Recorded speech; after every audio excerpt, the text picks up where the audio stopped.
Hello everyone, it's Harry from Hey HAZSPUR guys. to be back again. Another video. It's Friday, guys, so thankfully the week's over. It's raining a lot in England today. So Eugene, first, how's it going?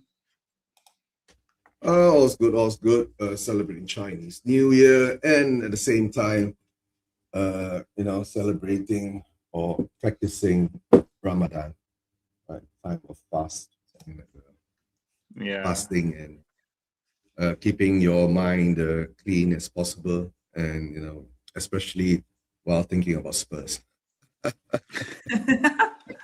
Yeah. Uh, So obviously Frank was sacked, and we move. The club did appoint a tutor in the end. So first of all, your thoughts on Frank sacking?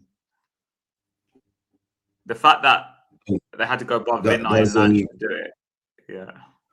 doesn't do that to sack him, not sack him, keep him. I was in whilst the owners didn't listen to the fans and kept him. Then they sacked him. Then I'm back to Enoch out again because they listened to the fans. Right?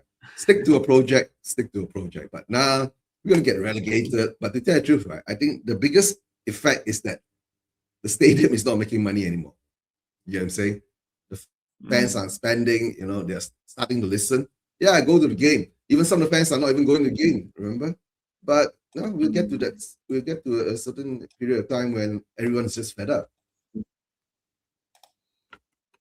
Bro, 25 years, 2 trophies, right? What can we say, right? What that reflects on what kind of fan base we are, accepting such low standards. That's what I'm saying. Yeah. Right, and that's why I keep saying, right, our fan base has got a deluded pride in them, right? Because we are deluded because we didn't win the Champions League, right? We are deluded because we can't win the what I call the Premier League, right? And we want to argue and amongst ourselves first, right? And defend this and defend. Now, to tell you the truth, every fan has got their own right and their own way of how they want to support the club. That I cannot deny them. Right? Yeah. But the thing is that it's maybe on just social media. We are still, I mean, in social media, we are the majority now, bro. Remember when we started off 6 years ago, we were the minority. But in social media, now we're slowly become the majority in social media. But in real life, no one cares. Guys, well, no Spurs fan care enough, right?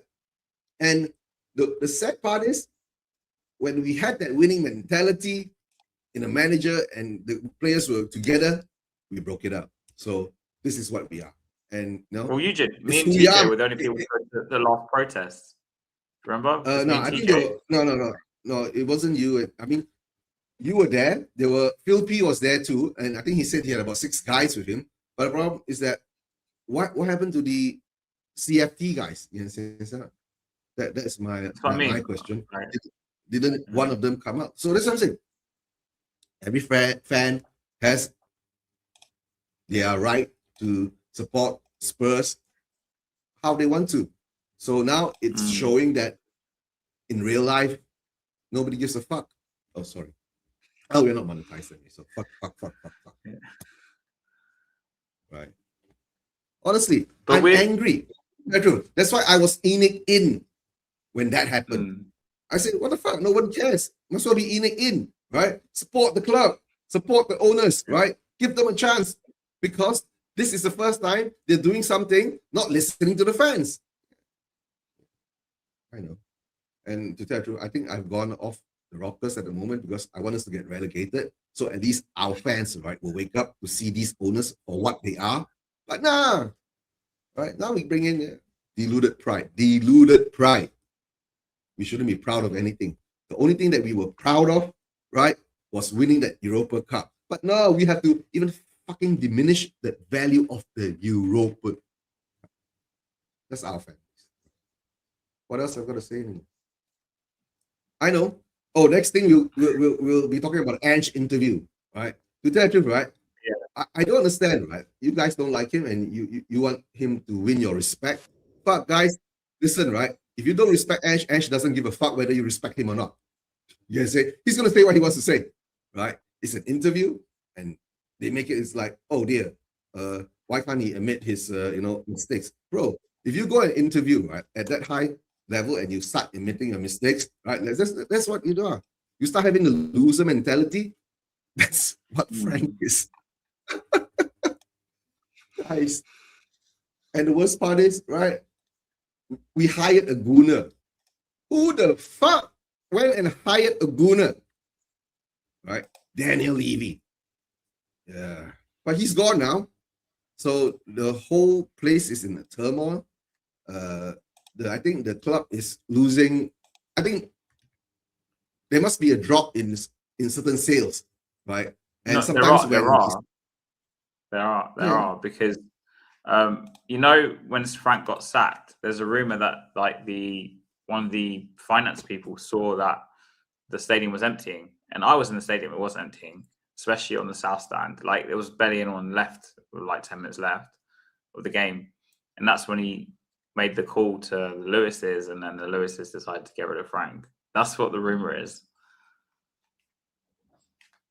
To tell the truth, right? The rumor can be anything they want to put it out there. So you got so us fans, right, will be gullible again. But to tell the truth, I don't care what they want to say, what they want to what kind of narrative they want to play, what kind of stories they want out there. All I want them to show now, right, is ambition to win the Premier League. I'm willing to give them a chance, right? Right. To tell the truth, it doesn't matter whether it's Poch, right? Bring in Carlo Ancelotti or whatever, right? We've brought Mourinho before, we got Conte before. What's Carlo Ancelotti, right? If they want us to win the Premier League and give him a project, right? Or give him a not a project. Ancelotti wants to win. Oh my God, he's been at Everton too, right? If I'm not mistaken. Yeah, you forget he was there for like 2 years, wasn't he? Right. Yep. The deals were quiet. The leftover. Yeah, that's true, JP. That's true. Right. JP, hop on, man. Bro, haven't spoken to you in a long time. I need to find some time to get back on the first corner. Yeah. Because maybe one of these days, on this Wednesday or maybe next Wednesday, let's see if I'm fasting, maybe, let's see how it goes, man. I have my meal, I'll hop on for a while, have a chat with you guys. All right. And then because your fast ends in 3 hours though, doesn't it? Is it 3 hours it stops? Oh no. My fast has ended. It follows my sunset. No, I'm saying it starts again, sorry. Is it 3 hours it starts again? You're 2 a.m., right? My fast starts at 5 a.m. 4.5 hours time. So 4.5 hours. Is it 6:30 you start? Yeah, over here 6:30. Then we break fast. That's why, because over in England it's 5:30. That's what I'm thinking about. Yeah, sorry, it's 5:30 to 5:30. Or 5:30 a.m. No, because sometimes it depends on the sunset. If you have Ramadan in summer, right, the fast can last up to about 16 hours a day sometimes because if the sun is up. Wow, that's not. So it's because of the. You know what it is that the killer is? It's the no water thing. It's a no water thing that's the killer, really, I think. Like the no food, I probably could do it, but the no water, I don't think I could do it. Yeah, that's why before I drink sleep, a lot of water. I drink a lot of water, so right. Yeah. No, to tell the truth, I come back to that. Yeah. Right. When Ange. Oh, pseudo thoughts. I don't know. I think on Wednesday, first day of Chinese New Year, I did a live show with Ryan. He's a Huddersfield fan, right? He's in League One at the moment. He's hoping to get back to Championship. So if we fall down, then we will be doing content with him. Yeah. We'll be doing content. That's true, actually. It's a warm up. It's a warm up for next season. Yeah, I know. That'd be fun. Yeah. Back in the Championship, ole ole. Ole. The third truth, right? We've never actually been in the Championship. We were in Division 2, right? But I think it's still the same.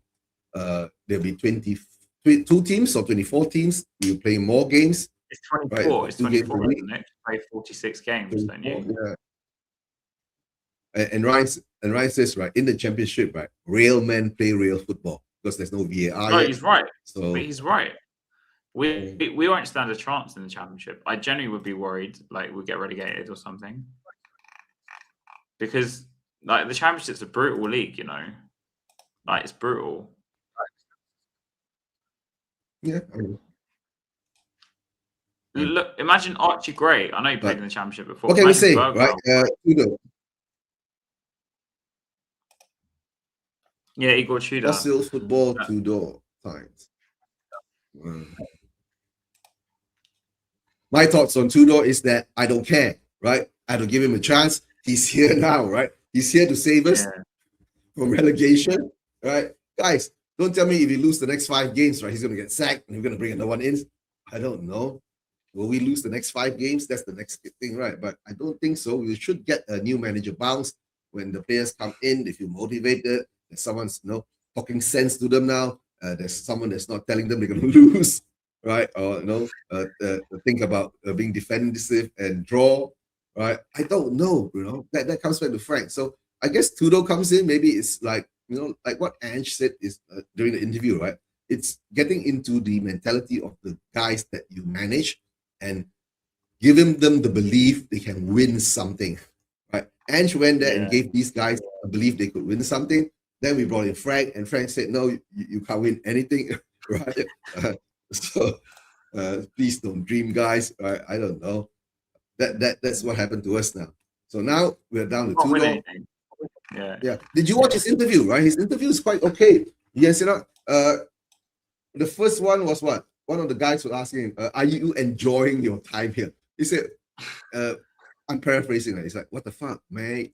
Right? You think I'm coming here to enjoy myself? Nah, mate.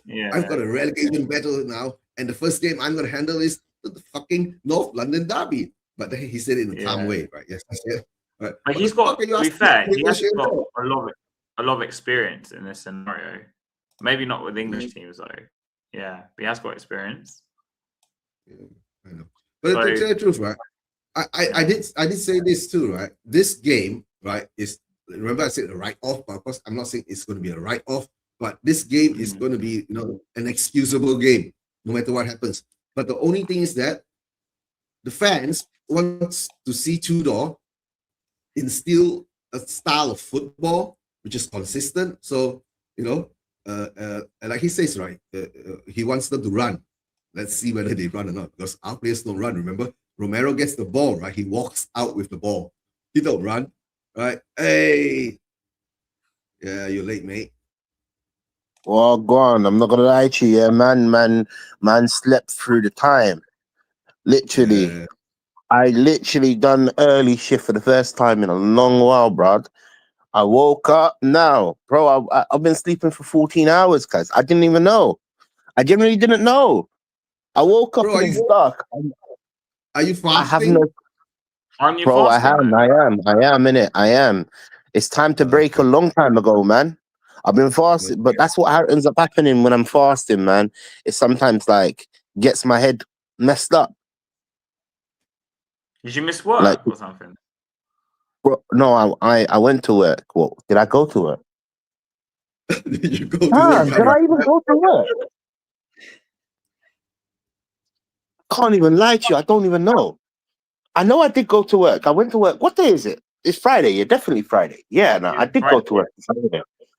You said you no, it's Saturday, bro. Sunday. You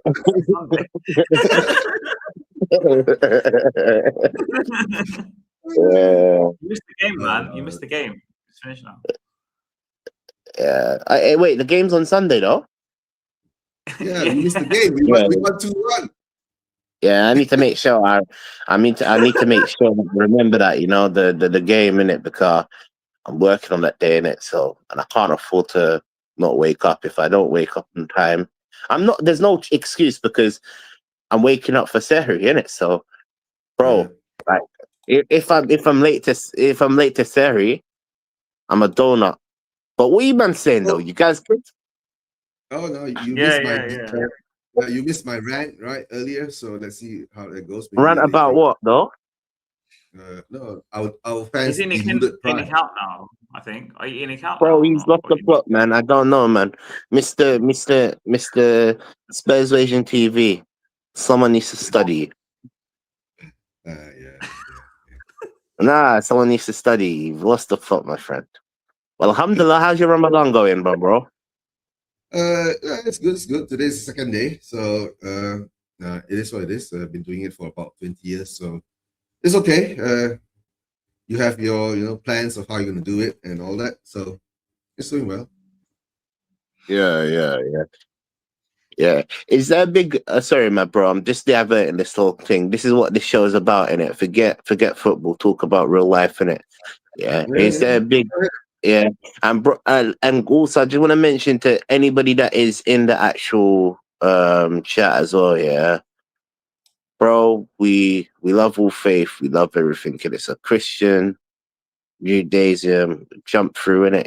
Tell us your experiences. But what I was gonna say about what is it called? Is there a big Muslim community where you're from? Is the Bro, numbers big or? Bro, I'm in Malaysia, bro. Go Google Yeah. it. Yeah, I know. Go Google it. I know Indonesia has a big a lot. I'm just from Bro, where wait, you're. no. Hold on. Let me tell you this, okay? Malaysia is the national religion is Islam. No way. Indonesia has the largest population of Muslims in the country. Yeah. 350 million, sorry, about 300 million Muslims. They have a lot in it. They have a lot. Fair enough. Oh, fair enough. That's quite cool. Cool. Going back to Ramadan, football, right? No, Ramadan in Malaysia, right? It's like very festive. You get what I'm saying? We have a lot of food bazaars all over the place. Yeah. So, yeah. I hear that. So, eager to do. What's your thoughts, man? I want to hear your thoughts again. I know you probably said it, but I want to hear what you're saying. No, I've been saying I don't care, right? Just as long, right? He's brought in to do a job. That's the truth, right? All whatever in the end falls onto the owners. If they want to really show us ambition, then show it to us. Okay. If they want to show us a plan, show it to us, right? Okay. If this plan now, right, is to let Tudor bring us through this period of time, right, and we still have not, because guys, everybody in the fan base is saying what? Tudor's is the stopgap, right? Poch is coming back, correct? Yep. Yeah. So what are your thoughts? There's no thoughts on him. Just as long if he can get this group of shit players, dumb asses, don't know how to play football players, right? Get a tune out of them, right? That means it shows that we got a We're in the right direction in a way. Yeah, and to show that these players have some quality. You get what I'm saying? But if you can't get a tune of these guys and these guys are shit, then bro, we're in deep shit then. We're cooked. Yeah, we're in deep shit. Then it means that we're going to get relegated. And then I was telling Harry just now, right? Yeah, on Wednesday I did a show with Ryan, the Huddersfield fan TV guy. All right, so I said if he gets promoted and we get relegated, we've got content to do. Yeah. You know what, Hans? What's your thoughts on Igor Tudor as well? I don't think there were very many options left, mate. Like, let's be real. Like, we've got 12 games left, and I just think they went with what's his face, Paratici's recommendation, which was in like December or something, and then they just went with him. He has, to be fair to me, he's got a lot of experience in this position. Like, he takes over clubs with like a few months left and keeps them up or steers them shit. What's the word?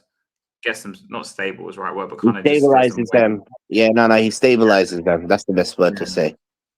Yeah. So in that sense, yeah, but the Premier League is a whole different story, So like, I'm still quite like, until I see us play Arsenal, I don't know what I'm going to think of him.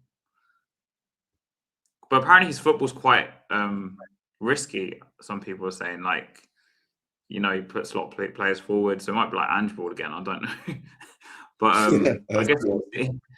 But in his interviews, right, he says that he's more strategic, right? He knows that you need to defend, right? And Yo, was, yeah. Sorry about that. Sorry about that. Yeah. I just got a call from the FBI in it. What? You got a call from who? What? From the FBI. I called the FBI. These fucking people, man. These Chinese man. Well, I don't know if it's Chinese man. They sound like it, bro. Ask me for bare details, guys. Like, I called it Chinese man. They sound like it. Maybe I'm just putting two and two together in it, but it's like they asked for my health. They asked for. Yeah, man. My number got leaked in it. My number got leaked in a data breach in it. Oh So shit! so often, yeah, ever so often, you got people like Harry. Because I Just don't block want to. it. I don't want to bait where Harry works because he works in a call center as well. So you got people like Harry trying to bell my phone and call me up. Uh-huh. You know, I block thousands of them. And you know, if you go on my block list, there's probably like 1,000 numbers on my block list. They get temporary SIMs and they call again. So you can block all you want, but it's not going to stop the process. But going back onto what we were talking about, yeah, ego to door, innit, yeah. For me, I'm actually happy with the appointment, in my opinion. I'm more different to like most people about this appointment. You need to also remember that I wanted a manager, and this is the only time I really wanted managers like this. But like Sam Allardyce, Sean Dyche, or even up to Redknapp. I was even pushing for Redknapp, and Redknapp for other reasons. A lot of people talking about Redknapp for sentimental reasons. Personally, I couldn't care about sentimental reasons. I needed a manager that understood what relegation means. And for me, basically, put it like this, yeah. For me, it's a case of sorry, I lost where I was gonna go. Yeah, I need a manager with experience with relegation, and for me, we are facing relegation. So I didn't want any manager that can come to Tottenham that didn't have that experience. Look, a lot of people I was speaking to were even talking about Southgate, but for me, respectfully, yeah, I think he could harmonize the ship. You know, when he took over England, everybody was on side with England, but he actually doesn't have experience in relegation battles. You know, there's so many managers that could have been a candidate for this job. You know, for an interim job, and you need to understand the definition of interim.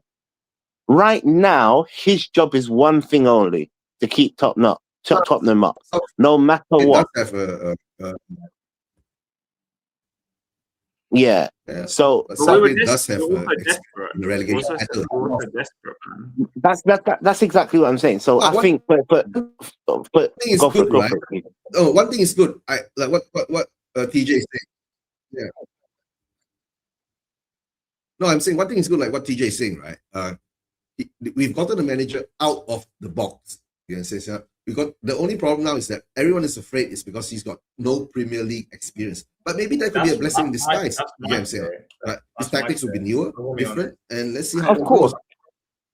Of course, look. I'm not saying it's the perfect fit. Maybe enough, right? There's gambles. There's gambles to all of these managers, like even Sam Allardyce, like even Sean Dyche, like even Redknapp, like whoever, yeah? Whoever's going to come into this job from now to the end of the season, there's a gamble that is going to go wrong as well, because we are facing relegation. What I need, and I think his job title, we need to understand this as fans, and I want to make it very abundantly clear before he kicks it. Not now. Yeah, once he kicks the ball, you know. I need a lot of people, a lot of fans to understand this. For me, this is how I see it. Yeah, when we're setting up, we're not going to play some free flowing football. It's not going to be pretty. It's going to be relegation battle style games, you know, where draws become wins and losses just don't mean anything, because when you're facing relegation, it's draws are more like wins to everybody. Yeah. I also like the idea his wherever he's gone, he has set up positively in terms of he likes a pattern based style. So we're not like Frank, where Frank sets up cowardly. He would rather defend instead of attack, which and it can work. Let me make it clear that style can work if you have the right players. Like even Conte and Mourinho. The reason why their managers are pragmatic is because they have the quality of players to play in their style. You know, Tottenham simply is not that. Frank, for me, was never that manager. I never wanted him. Yeah, cool. I'm gonna do the told you so. Told you damn so. You people was smoking something when you said when you said Frank was a upgrade over Ange. I just never saw what upgrade. I saw it as a downgrade. I saw it as a backward step. When I heard Frank, I was like, no way, we can't go for Frank. But boom, for Igor Tudor, all he needs is 4 to 5 wins. If he can get 4 to 5 wins out of his last 13 games, that's all I care about. I don't even care about the Champions League right now. Yeah, we get knocked out that I hope we get knocked out that competition ASAP. The reason being, we're desperate to stay we up. need to get knocked out. In my opinion, we need to get knocked out for 2 reasons. Yeah, one reason is the amount of players that are fit to play football. We don't want to cause any more injuries. The second reason is just to focus on the Premier League and this relegation battle. That's my opinion, and I think Igor Tudor is the perfect manager. And I don't even think we could get any manager better than Igor Tudor to take us over for an interim role. Yeah, man was talking about Sam Allardyce and Sean Dyche, but do I really want them? Don't want them. At least this manager comes with abundance of experience. He's done it across the whole of Europe, across nations, man. He has that experience in his tenure. It's not like we're getting a manager with just a basic, like small experience like Frank, for example. You know, Frank, if you look at Frank's career, yeah, mainly managing Brentford, but it's a small career. Think about it. No, I understand, right? That's what I'm saying. The thing with Tudor is that we must see a different kind of football, a different level of football. All right, big up, Nippon. All right. So, do you think we'll be more aggressive in how we play? Yeah, his style, how he wants to set up. 100%. How he wants to set up is definitely aggressive, and it's not. You know, the thing with Igor Tudor, what I've been reading and doing my research on, because in fact, guys, as well, as it's Ramadan, I'm doing a new series on my YouTube. You man are gonna be like, I've got the setup already set up in it. You see how I've got the electric bike? Yeah.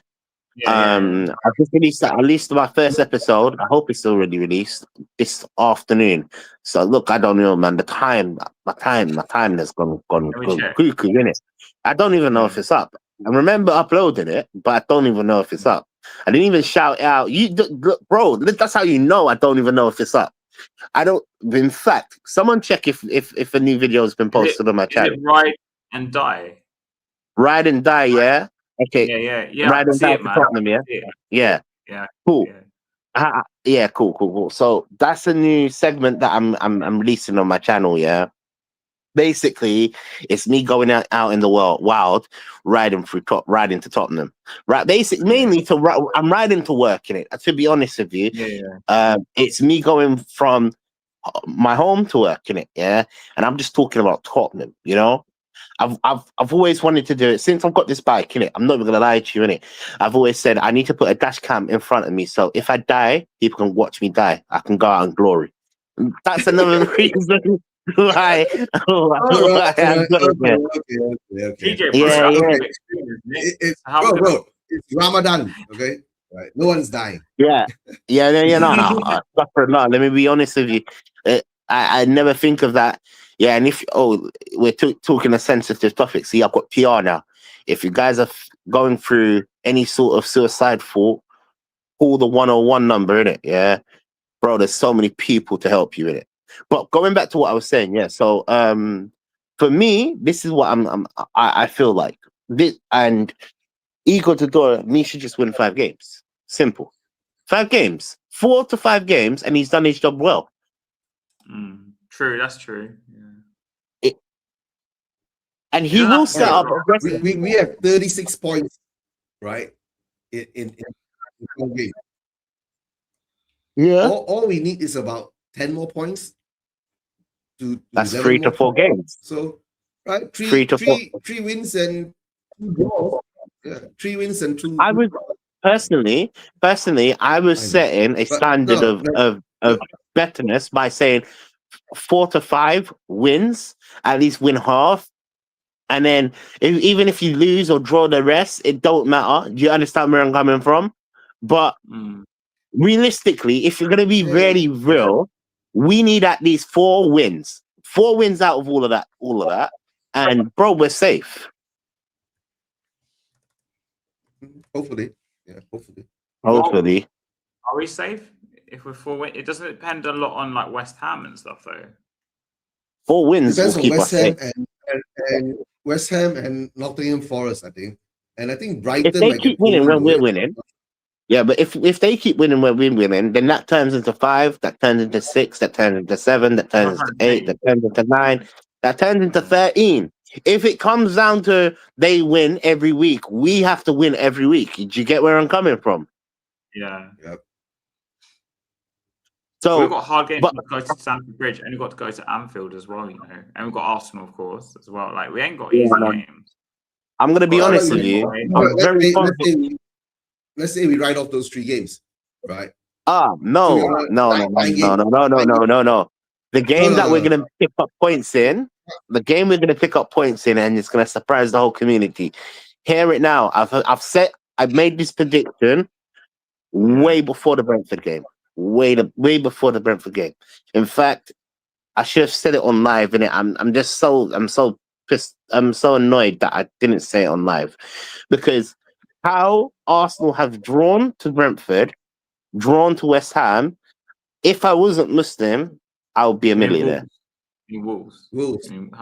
That's what I meant. Yeah, that's what I meant. That's what I meant. Drawn to Brentford. What did I say? Did I say West Ham? I didn't mean to say West Ham. Drawn to Wolves. Yeah, no. Drawn to Wolves. I would have been a millionaire if I was a gamble. If I was someone that can put money down. Cool. So at work here, this is before the Brentford game. I said this will determine if Arsenal win the title. If they get a result at Brentford, they manage to get a result at Wolves, and Tottenham will decide it. Yeah. From that point on, I said, look at the odds of all of them games, innit? Yeah. And we sat down, we looked at the odds in it. I don't gamble in it. These people gamble in it. Yeah. Man, if you put £10, this is back then, yeah. If you put £10 on Tottenham, you would make £250. Yeah. If you put £10 against Brentford, yeah, bro, it's crazy, yeah. That's why gambling is haram. Haram. Yeah. You know, it could be addictive thing. So gamble safely. If you guys gamble, if you deal with that, I try not to. I don't even try not to. I don't do it. But boom, yeah. For me, this is how I see the Arsenal game. I think we're gonna get a result. I think Tottenham can win this game. Yeah. And you know what? A result is drawing 100%. I know a lot of people are going to say a result is drawing, but I have a feeling that Igor Tudor will just set up.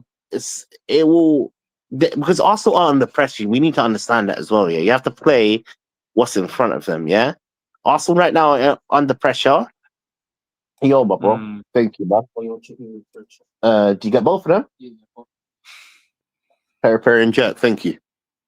You know, TJ, I didn't even know you were asleep yet, but you know, today I was going to message you and tell you could eat on my stream because I knew you were fasting, innit? So, but anyways, you want to eat, bro. Yeah. I'm not going to lie to you. I haven't actually broken fast. But to be honest with you, this fast is minor, man. Minor. Yeah. I remember like 4 years ago when we were in the deep depths of deep depths of struggle. You would wake up at 4. You would have to open your fast at 10. 4 a.m. to 10 a.m. Them deep times were deep. They were deep to your soul. When it hits 6 o'clock, all you do is look at the time and you're like, damn. Yeah. Just got. But yeah, no, going back to what man was saying. Yeah, obviously, I have a good feeling that Eagle to Dog can get a result. You know, and the result is drawing. To be honest with you, if we drew against Arsenal, that's a great result. But for me, I feel like because Arsenal's under so much pressure and they don't want to bottle the league again twice in a row. You know, 3-4 times in a row. You know, yeah. If you watch how most of these teams have managed to, like, I'm not saying they win, but like managed to play against Arsenal, they have attacked Arsenal from minute 1. Igor Tudor, if you watch how he sets up, he likes to attack. Yeah. Which, look, again, maybe I'm optimistic and maybe I'm deluded, but trust me, don't write off Tottenham. Don't write off Tottenham. You'd be silly to write off Tottenham for this game. And I think that's going to be a primary result that could get us kicking in this run of when I'm playing 4 on 5 games. We win away, I think, afterwards. Is it Fulham away afterwards? That's the game that I think we're going to draw. Yeah. I think a lot of people are thinking that the harder fixtures. Well, this is how I see it. I think the harder fixtures are going to probably be the easier fixtures for us. I think realistically we do play when teams leave space at the back as well when they push onto us as well. We tend to play much better. Under Frank, look, this is the thing as well. If Igor Tudor is any better than Frank, he would abuse the fact that if teams sit upon us, we can break on the counter. For some reason, we didn't do that under Frank, you know?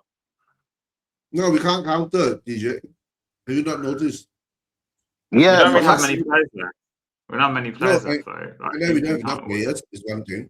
We're having enough players is one thing. Tell. No, apparently Solanke's injured still, by the way. That's what I read today. Solanke's injured. I think he's injured again. But you know what? That's really good. Well, no, it's not really good. But hear me out. When I say that's really good, it's really good that he's actually injured. In terms of, there's 2 players that I would want to start over Solanke in this game. But there's one player that I feel will start over Solanke in this game. Yeah.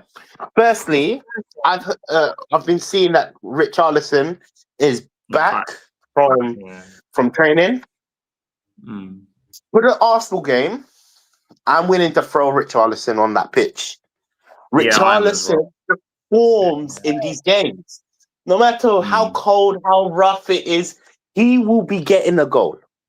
He always loves it. He loves these big fixtures.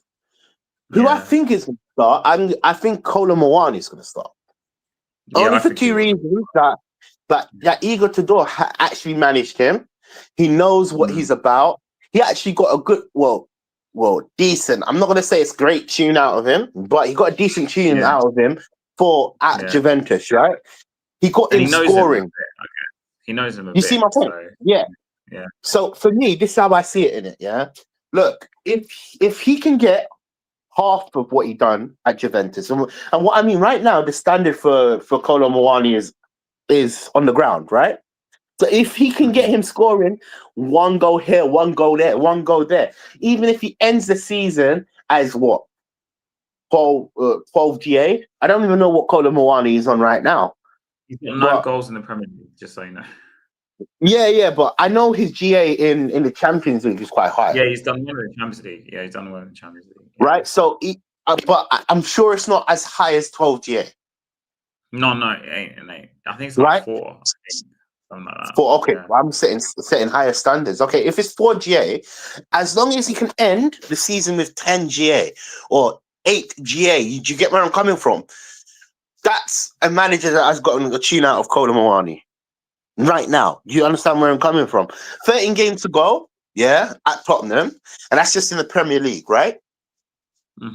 If you could get 4 goals out of them 13 games, I think that's a good tune out of 4 or 5 goals out of them 13 games. Well, we got 12 more games, bro. 13. 12. 12. Why do I think it's 13? I don't know. Arsenal's got 11.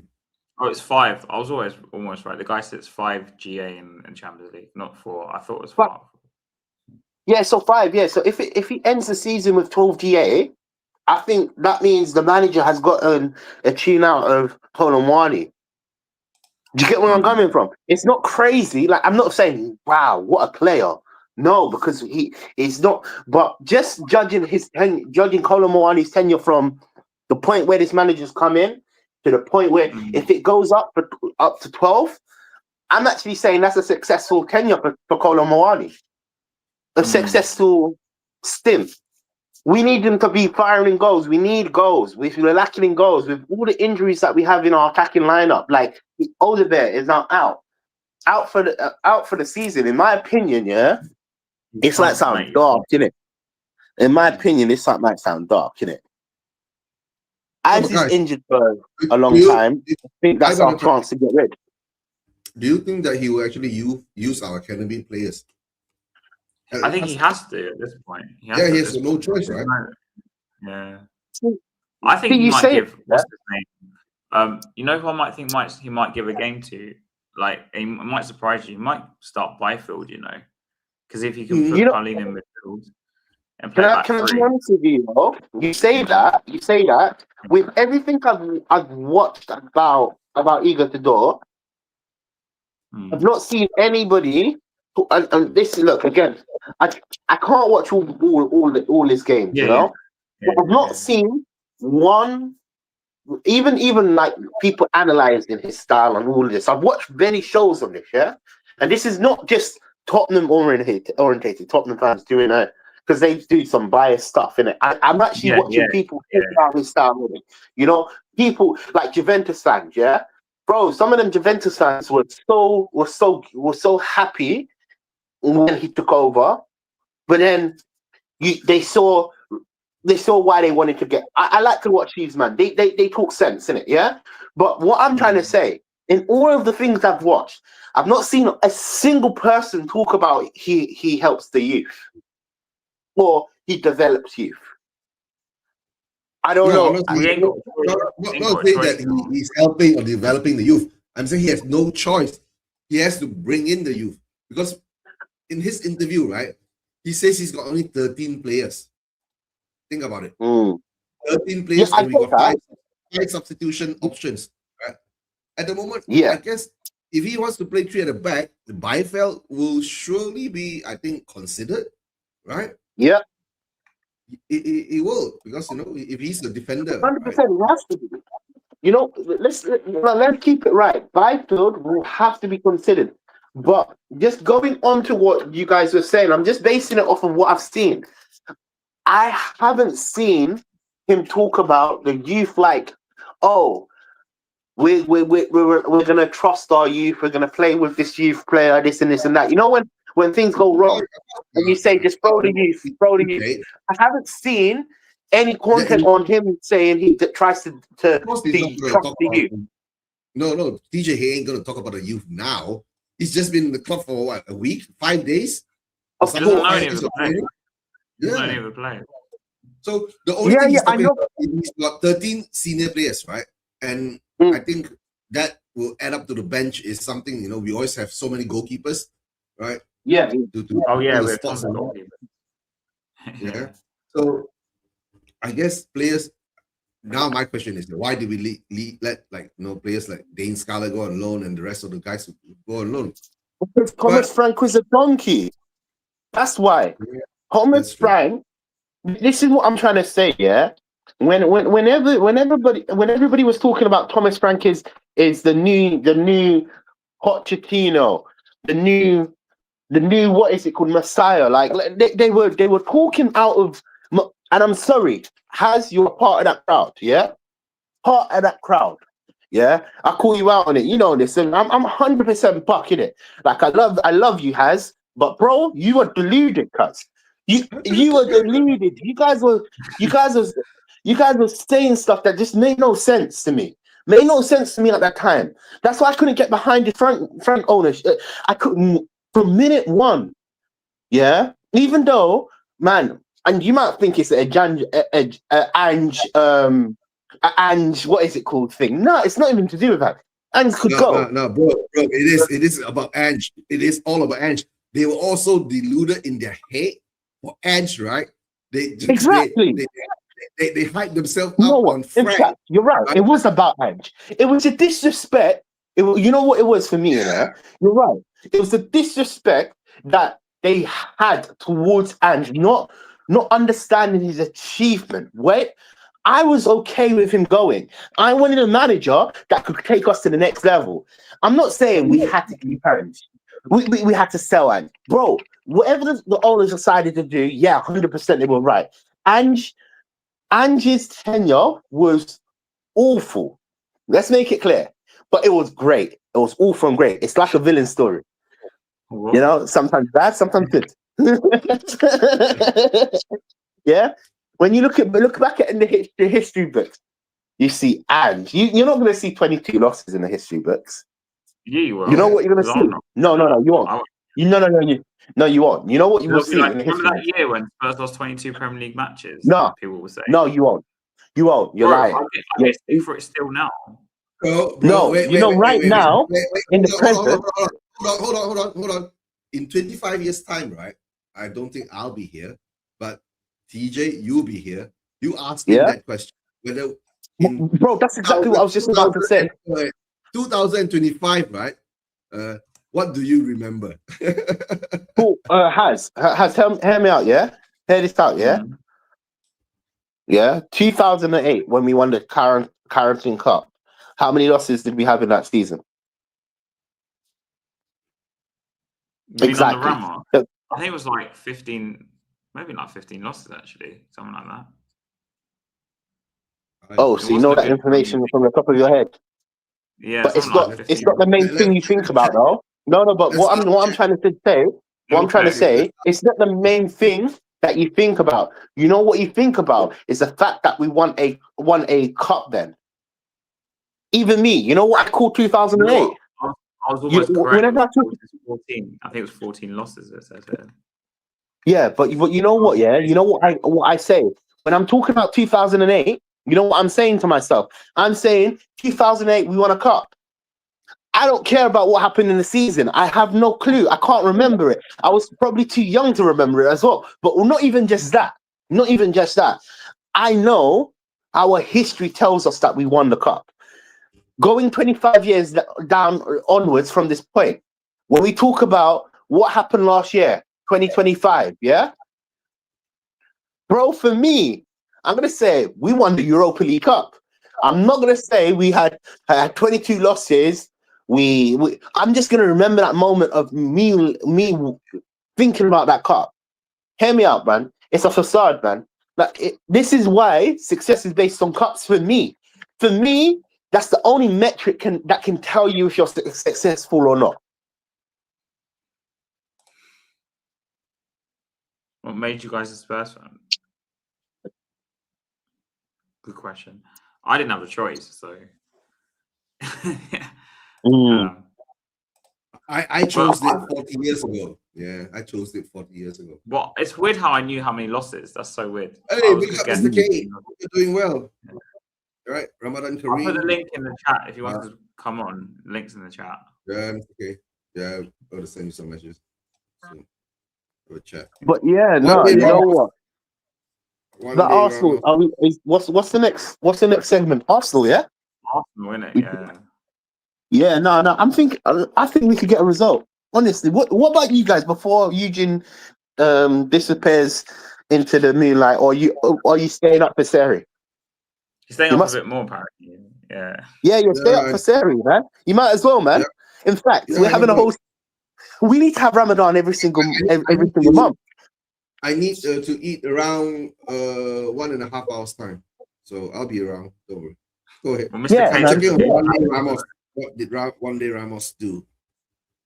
From this day on, yeah, let me be honest with you. From this day on, we're having Ramadan every single month because Eugene is willing to stay up late.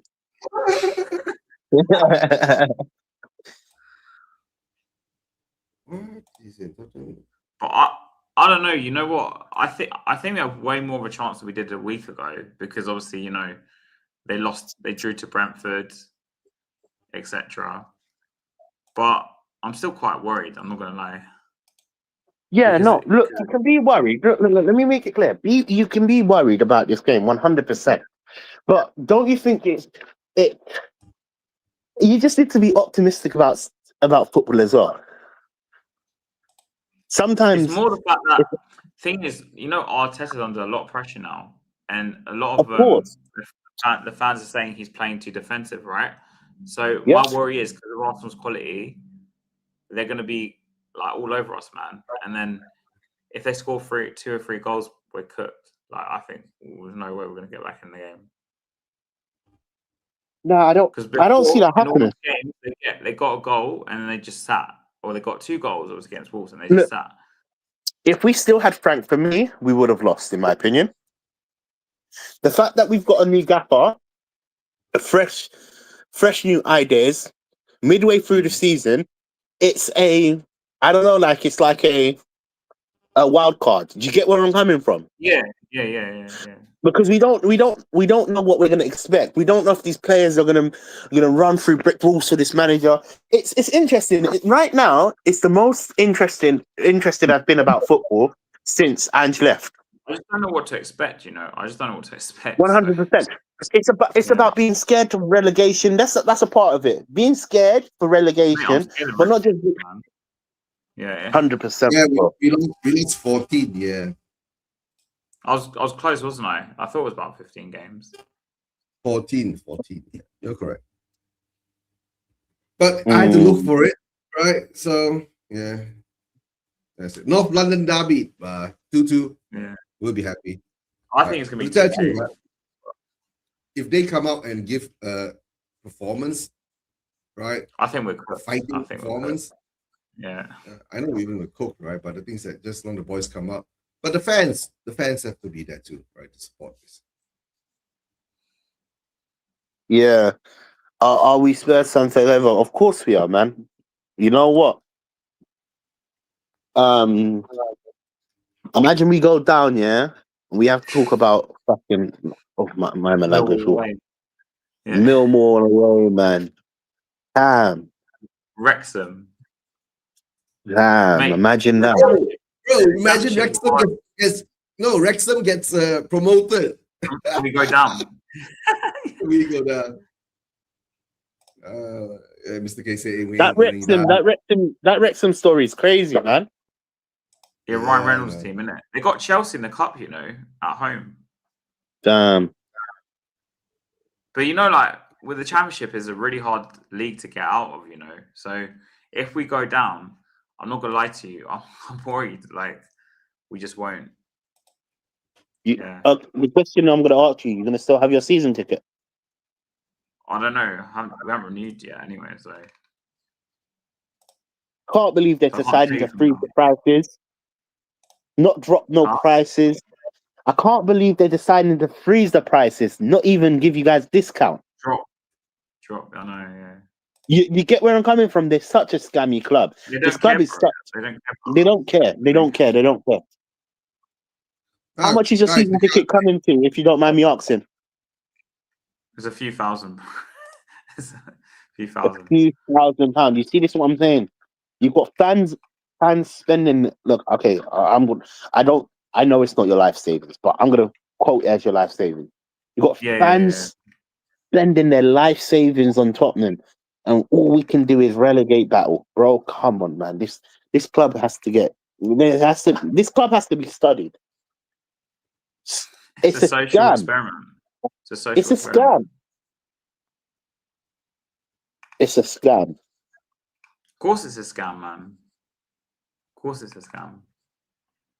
But they don't care about life. We're just we have CRN numbers, So that's like, customer reference number. It's not like we have like Yeah. a fan number, if that makes sense. I don't know. You're right. You're right. But it's still not good enough, man. I know, I agree with you. I totally agree with you. I'm just telling you, like, that's how they treat us, if that makes sense. It's a social experiment. It's experiment gone wrong. Mm. Gone wrong. It's not gone wrong. It's gone right. Because everyone's still there. Yeah.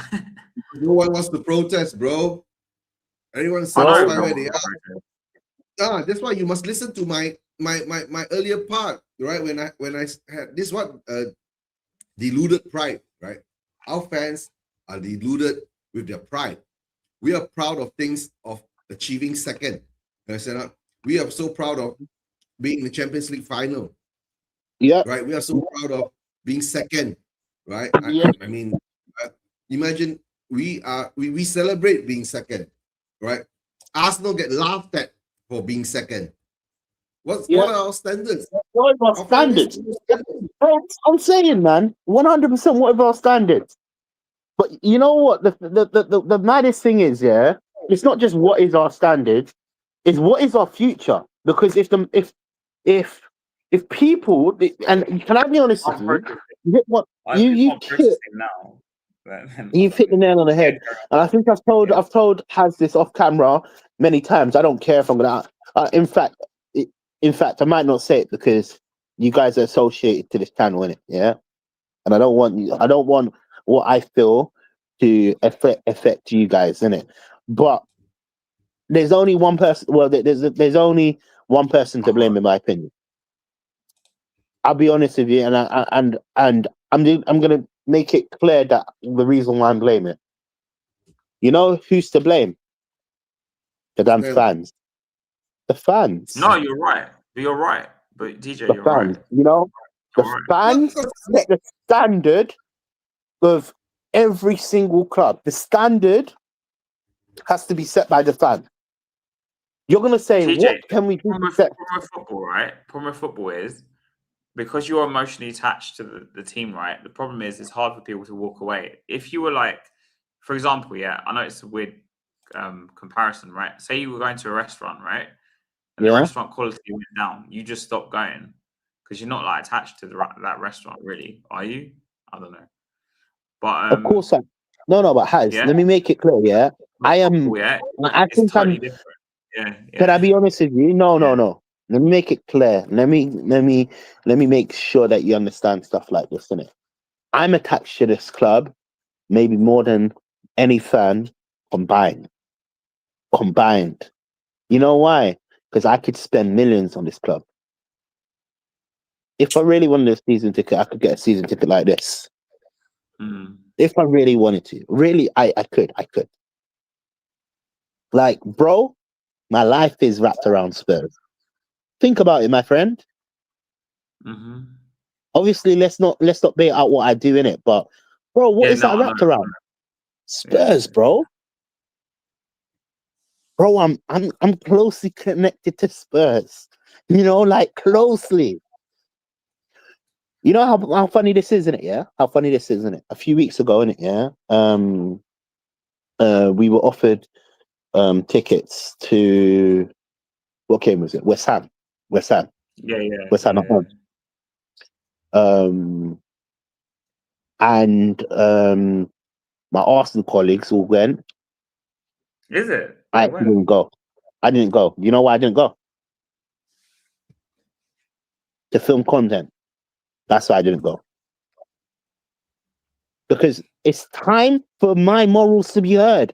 It's time for me to set standards. If I be a consumer, and look, let me make it clear to a lot of people. Look, you guys don't have to think like me, be like me. It's nothing to do. You can support the club in your own way in it. But when I went to the Fulham game, for example, that's when I paid my money and I saw that trust.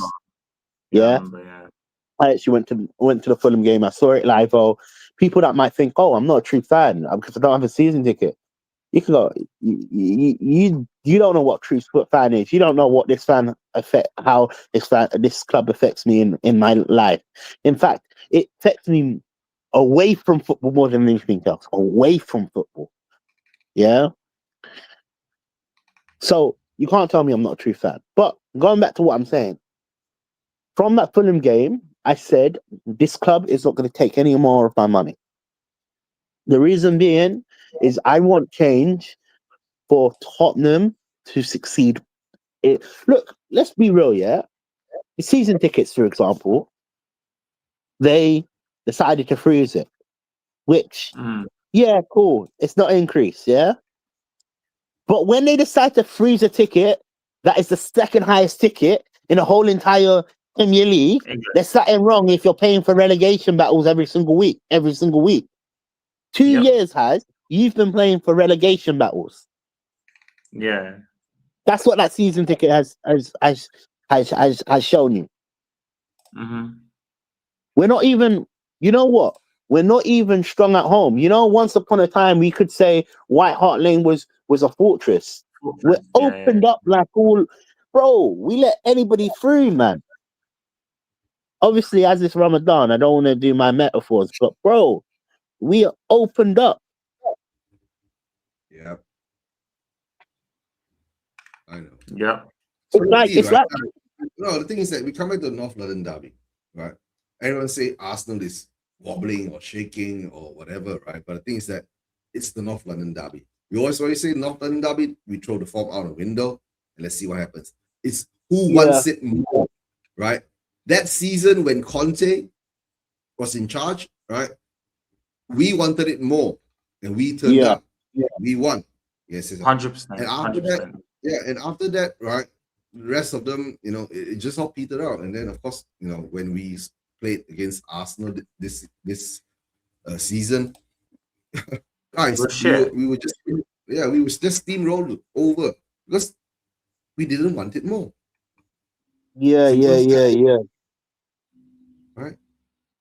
Let's see whether Tudor can actually get a tune out of these 13 players that he has. Get something out of them, innit? Get something out of them. Gets 13 players. What's he gonna do? Right. So I guess he will need to use some of the academy players, right, to bolster up somehow or another. But let's see. It's the North London derby, right? If the fans can become the 12th man. Are you going, Harry? Yeah, I'm going.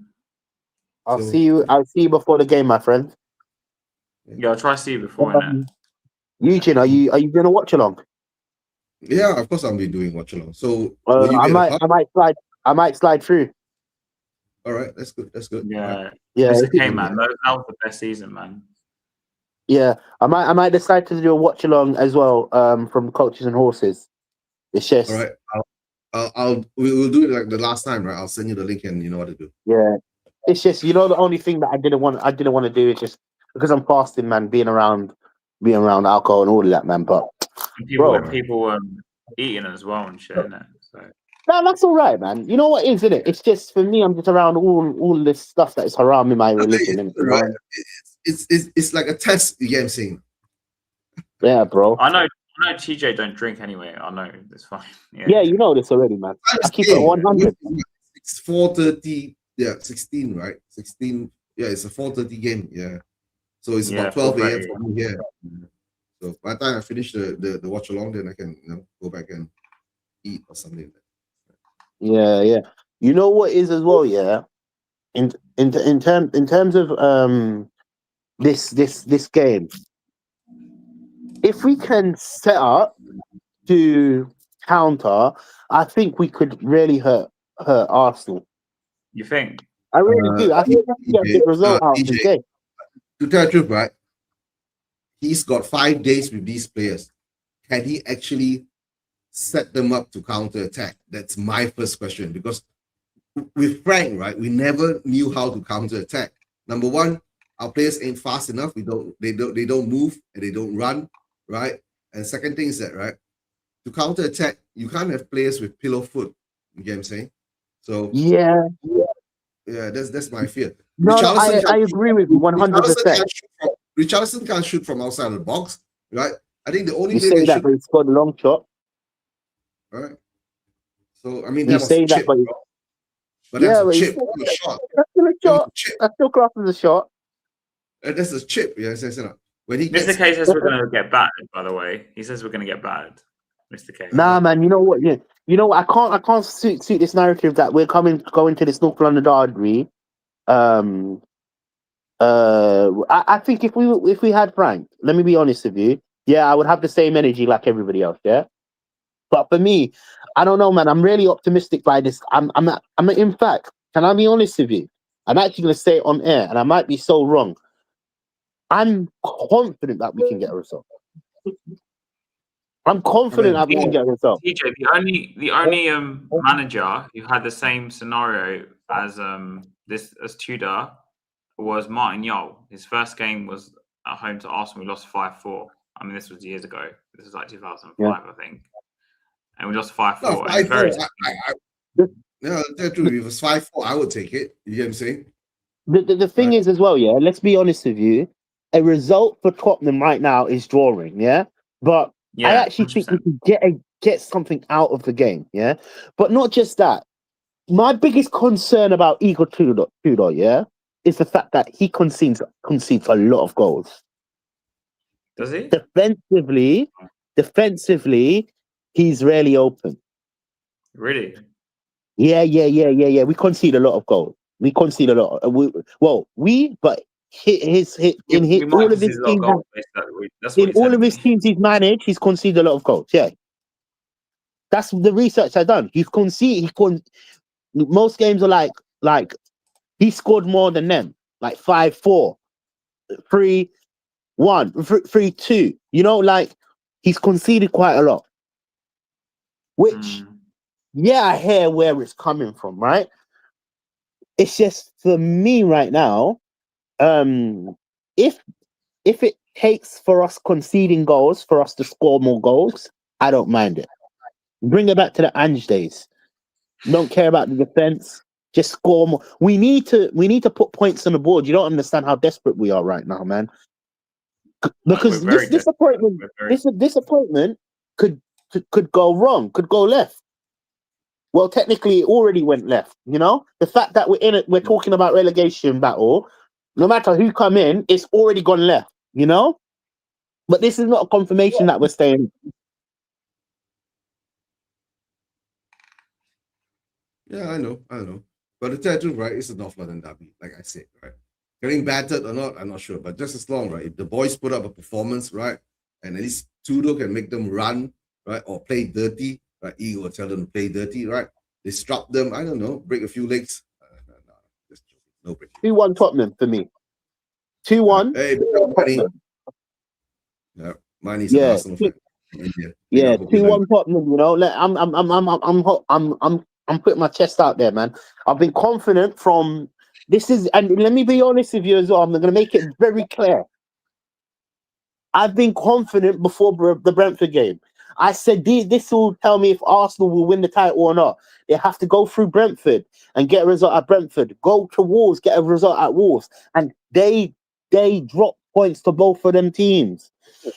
And I said if it comes down to Tottenham, for some reason, I think we're gonna end Arsenal's title hopes.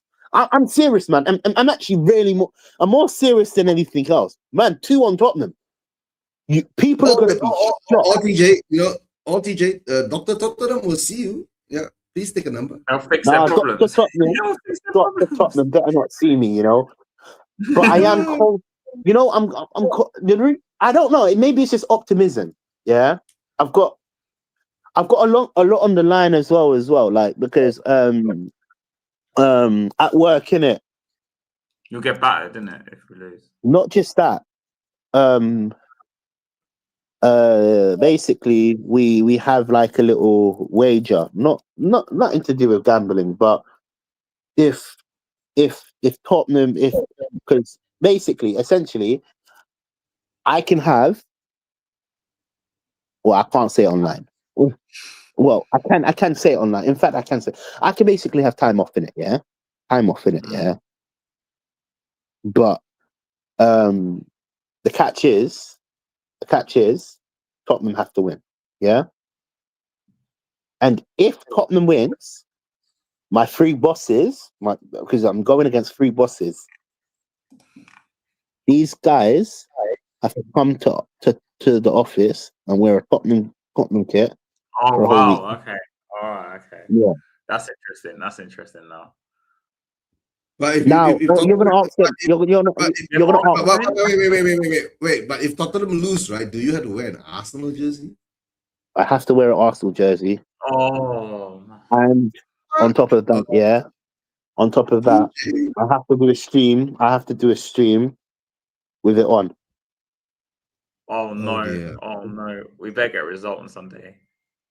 Oh, So TJ. I've got a lot on the line with this TJ. Tottenham game, innit? Oh, what have I'll you be done to honest with yourself? you. What have You know done what to it is, innit? I spoke this confidence in, so I'm sticking to it. We're gonna get a result. Mr. K is telling you, look at that. Don't make that bet. He's really made it, Mr. K.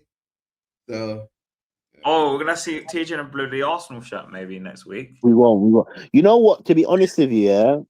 You know, I hate Arsenal, innit? But there's one jersey that I don't mind dying for. And it might sound crazy that I say that, yeah. The pink one, the pink jersey, I wouldn't mind wearing that. In terms of when I say wearing that, I mean like as a fashion icon.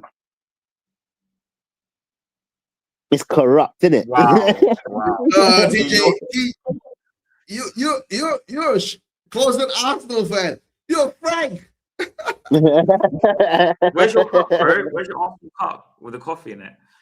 Yeah, your Arsenal cup with the Trust tea me, in you it. will never see me in an Arsenal jersey. But I don't know, man.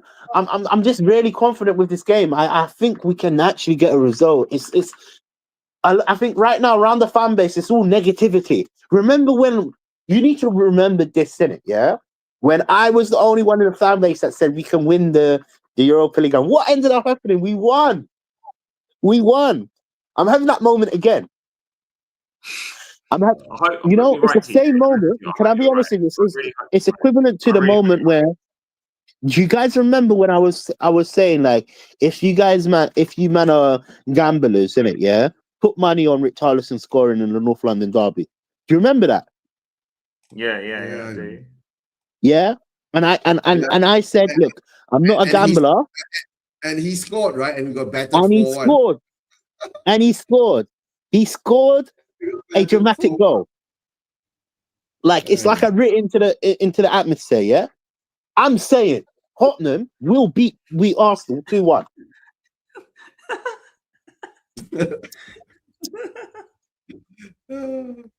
So I said, Dr. Did you not see what Mr. K just wrote? Go for it. What did he say? Having that moment means you should see your doctor.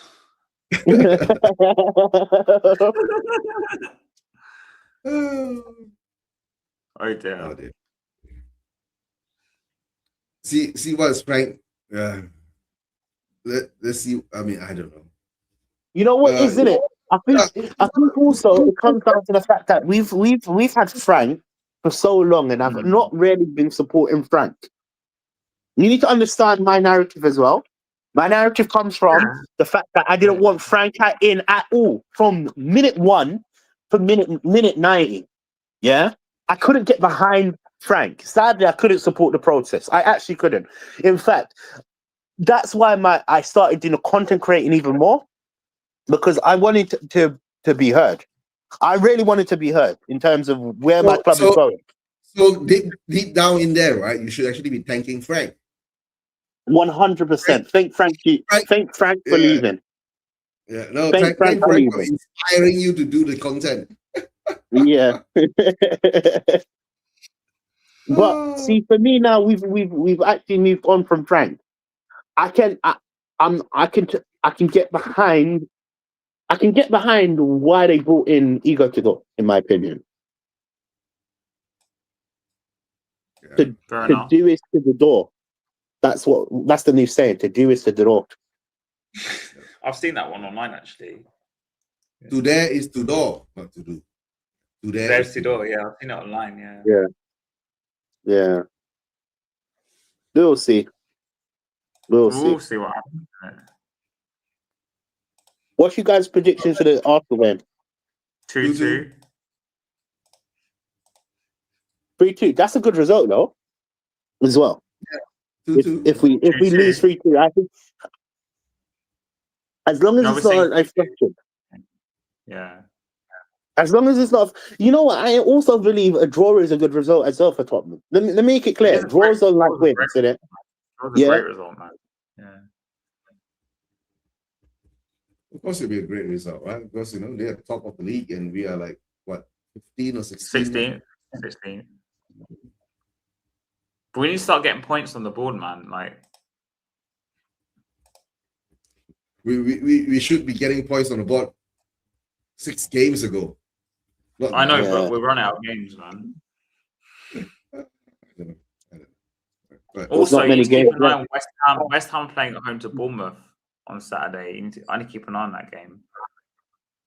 yeah, if they win, they'll close the gap, right? So don't forget, Nottingham Forest got Victor Pereira.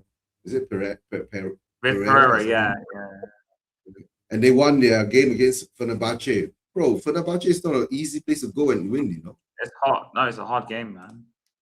But they Yeah. won 3.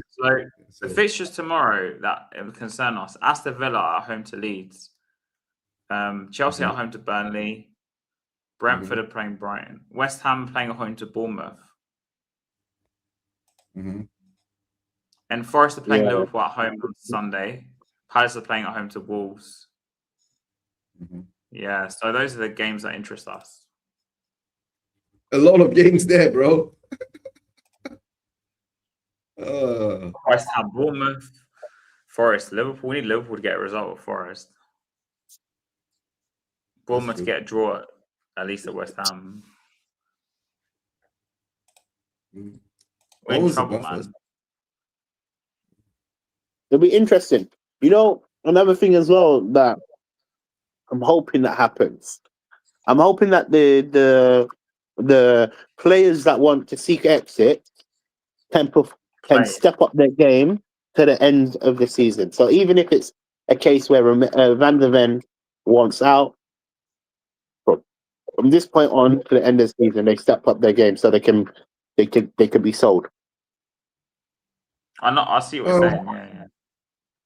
But first of all, right, what kind of lineups do you think he's going to do?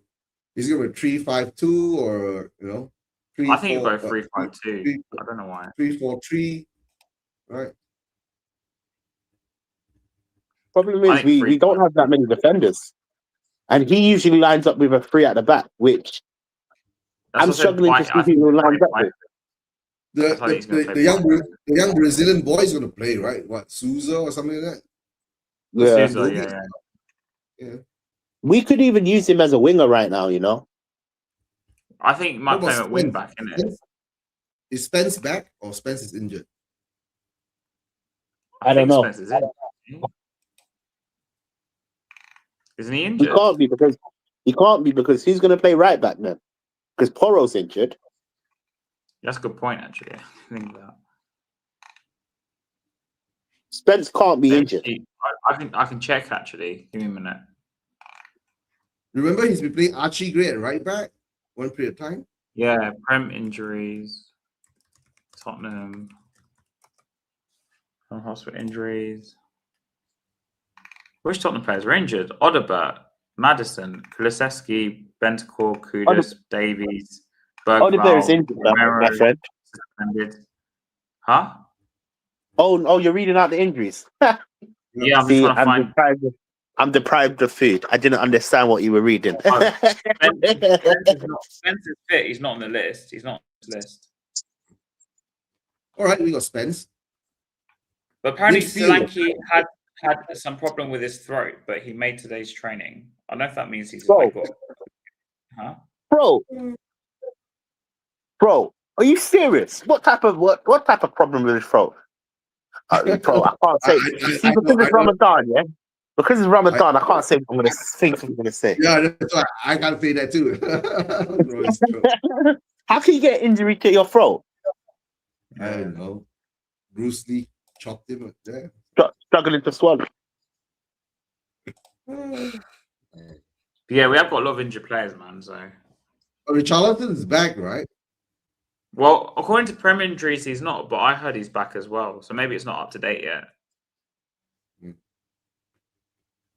So front line, we got let's say Richarlison, Solanke, Moani. Tell, Moani. Correct? Yeah. Midfield, we And have then Sarr. Rodbert's injured, so yeah. So midfield, we got Sarr, Gallagher, Paulinia. I think he'll throw Paulinia in defense, right? He might do that, but that means he has to play Sarr with Gallagher in the middle. He doesn't have many other options. Unless he plays Gray in the middle. Gray and Is Gallagher. Gladstone still injured? Gladstone's still injured. Yeah. Yeah. Ball boy can play right back. Yeah. Let's see who the ball boy You know is. why? Because I'm not even confident with Dragonson, man. It depends. We got Dragonson and VDP. Byfeld. He's been really poor. And Paulinia. Dragonson has been really poor. Really poor. And it's understandable. He's coming back from a career-ending injury, but he's been really poor. Yeah, it'll take time to catch up, right? So I guess. And for someone that wants out, he's been really poor, in my opinion. Since he's come back, his valuation has dropped since the injury. But since he's come back, his valuation has dropped even more. You get where I'm coming from? Yeah, I know. Yeah, that's why nobody wanted him, bro. I thought he was supposed to link with Genoa or something like that, and then they didn't get him. I don't think we were sold him because we don't have enough defenders, right? So at this moment in time, let's see. We have to do with what we have, and of course, we were talking about Tudor. This is where Dorrington should be still at Tottenham, Ashley Phillips, all of them players. Look, I hear what people are saying. Vuskovic, bro, listen, let's be real. He's still young, yeah. But let me be honest with you. We have Dorrington, we have Ashley Phillips, we have some sort of quality players that could fill this defensive role if we just pull them back into the setup. The only thing I don't understand is, right, why do we put players out on loan, right, without a recall clause? We should have that, right? So I don't know. It's either I don't know. That shows how stupid we are in the sense of football. Like even like someone like Mikey Moore, when we got the injury of Alderweireld, we should have called him back. I don't know. He's still there. So we ain't pulling anyone back. That's who we are, mate. That's who we are. That's who we are. Tottenham, forever questioning how real this team is. It's a social experiment. That's how it is a social experiment, man. It is a social experiment. Yeah. It's a social experiment that has gone wrong. No, it's gone wrong for us fans, but it's gone right for those who wanted it in that sense of a way. You understand? The social experiment is very simple. They have found out that Spurs fans don't have standards, right? And they're willing to part with their money. That's it. I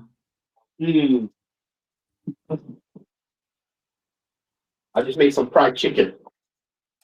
All right. You make some fried chicken? Yeah, man. You need to break fast, right? What time is it there now? Long time ago, man. It should have been like an hour and a half ago. Has the sun set? If it's dark? Yeah, long time. It's dark. It's like midnight now. What time is it right now? Tell me what the time is.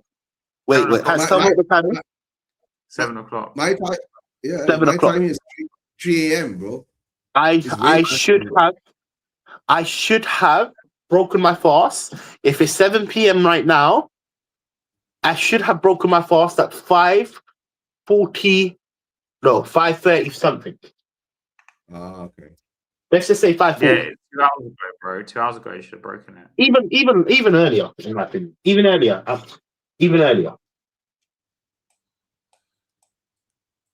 Yep.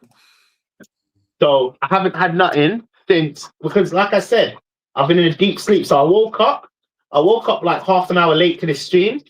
That would have taken me from like my opening, because I'm meant to be opening when we start the stream, yeah? So I woke up late to the stream. So even up to that, I woke up late. Realistically, I should have broken my fast then. Yep. Have you had at least a drink of water? Yeah, I have. And then Good. have you had any Good. dates? Dates, yeah, of course I have. And then you've broken your fast. And I had a nice cigarette. Okay. I know. That Okay. that nicotine rush in it. Look, I know if we're actually going by, we should stop smoking that, you know. But bro, that nicotine rush after a long fast, that hit like crack cocaine. Don't tell them that, please.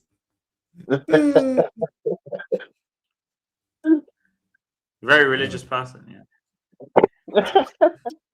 No, cigarettes. No, bro. I haven't done basically preparing myself for fasting. I have to, because look, I don't want to bait myself as well, because like literally, but you know what I'm on in it. You know what I'm in it. It takes nearly a month to what is it called? Leave the system. You get where I'm coming from? So Yeah. a whole that's what they say in it. So a whole month before that, you need to stop. So personally, I haven't had none of what you think I'm thinking about. All right. I understand what you're talking All right. Okay. We'll trust you. Oh yeah, 100%. I'm on this fasting thing, man. Like, but very, you know what? Look, I try my best to be as religious as possible. That's the only thing that's keeping me sane. If I lose religion, God forbid what me being a Tottenham fan would look like. Yeah, I can imagine. No, we've seen you naked, so it doesn't matter. Yeah, that's fine. Oh, dear. We've seen My enough, man. God. Yeah. So what else are we going to talk about Spurs, right? It's been an hour and a half now. I think, I don't know, unless anyone has anything to talk about. Like, Oh yeah, and we need to ask DJ. DJ, what are your thoughts on the interview that Ange did? You watched it? Yeah, I did. Thank you. The first interview, he's done two parts. yeah. We're going to just talk about the first interview because that's more about Tottenham. Well, technically, we can talk about the second one, but he's bang on about everything. Of course. He's bang on about trying to say you're a big club. You're not no big club.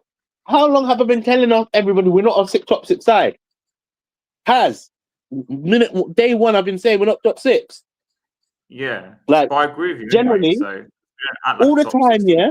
You know my energy. Look, let me quote unquote myself. I used to say, like, I'm not trying to swear in Ramadan. Beep heritage, yeah. I used to say that, bro. Didn't I used to say that? Beep heritage, innit? Yeah. That's not my heritage. My heritage is failure. And it's so right. Look at what he wanted. Look at who we got. But Yeah. it's like that with every manager, man. It's not just Ange. Yeah, what about your thoughts that the fan base are going crazy that he didn't admit his faults on Tottenham and all that, and I'll be honest with you, yeah. I'll be honest with you. I also feel like 100% is a PR stunt from him. The fact that he didn't admit. I would have loved, but then again, if you're putting yourself just as a fan, just put yourself in his shoes. Why would he admit to a club that just sacked him after winning a cup? Think about it. Like, come on, let's be real, yeah. Let's be real. Nobody would have thought that Tottenham could win a trophy. We were getting memed on. Like, let's keep it real, yeah. We were getting memed on. We're always so close but so far away. We'll always be called Spursy. That's what they will say. That's what they will call us, Spursy. Yeah. So, for a manager to accomplish something that realistically, and look, I only started believing in blind faith. If you really wanted me to be really honest with you, and that's because I was just trying to be really optimistic, bro, nobody could believe that we could win that Europa League final, because we were the underdogs. Man City, if you actually look at, break it down, we were the underdogs from minute one. Not just that. I don't care what any pundit says. When you've got a team like Man United in that final, you'd expect Man United to win, because they win season off, season on. Even in their worst of seasons, they have won trophies. So no matter what anybody can say about Man United is a massive club. It still has weight in that top 6 heritage. Do you understand where I'm coming from? It still holds weight, because they would win season off, season on. Bad season, worst season, go. Yeah. Sorry, my brother. I think that is the dot. Yeah. Cool. So no, going back to what we were saying about and like, I hear it.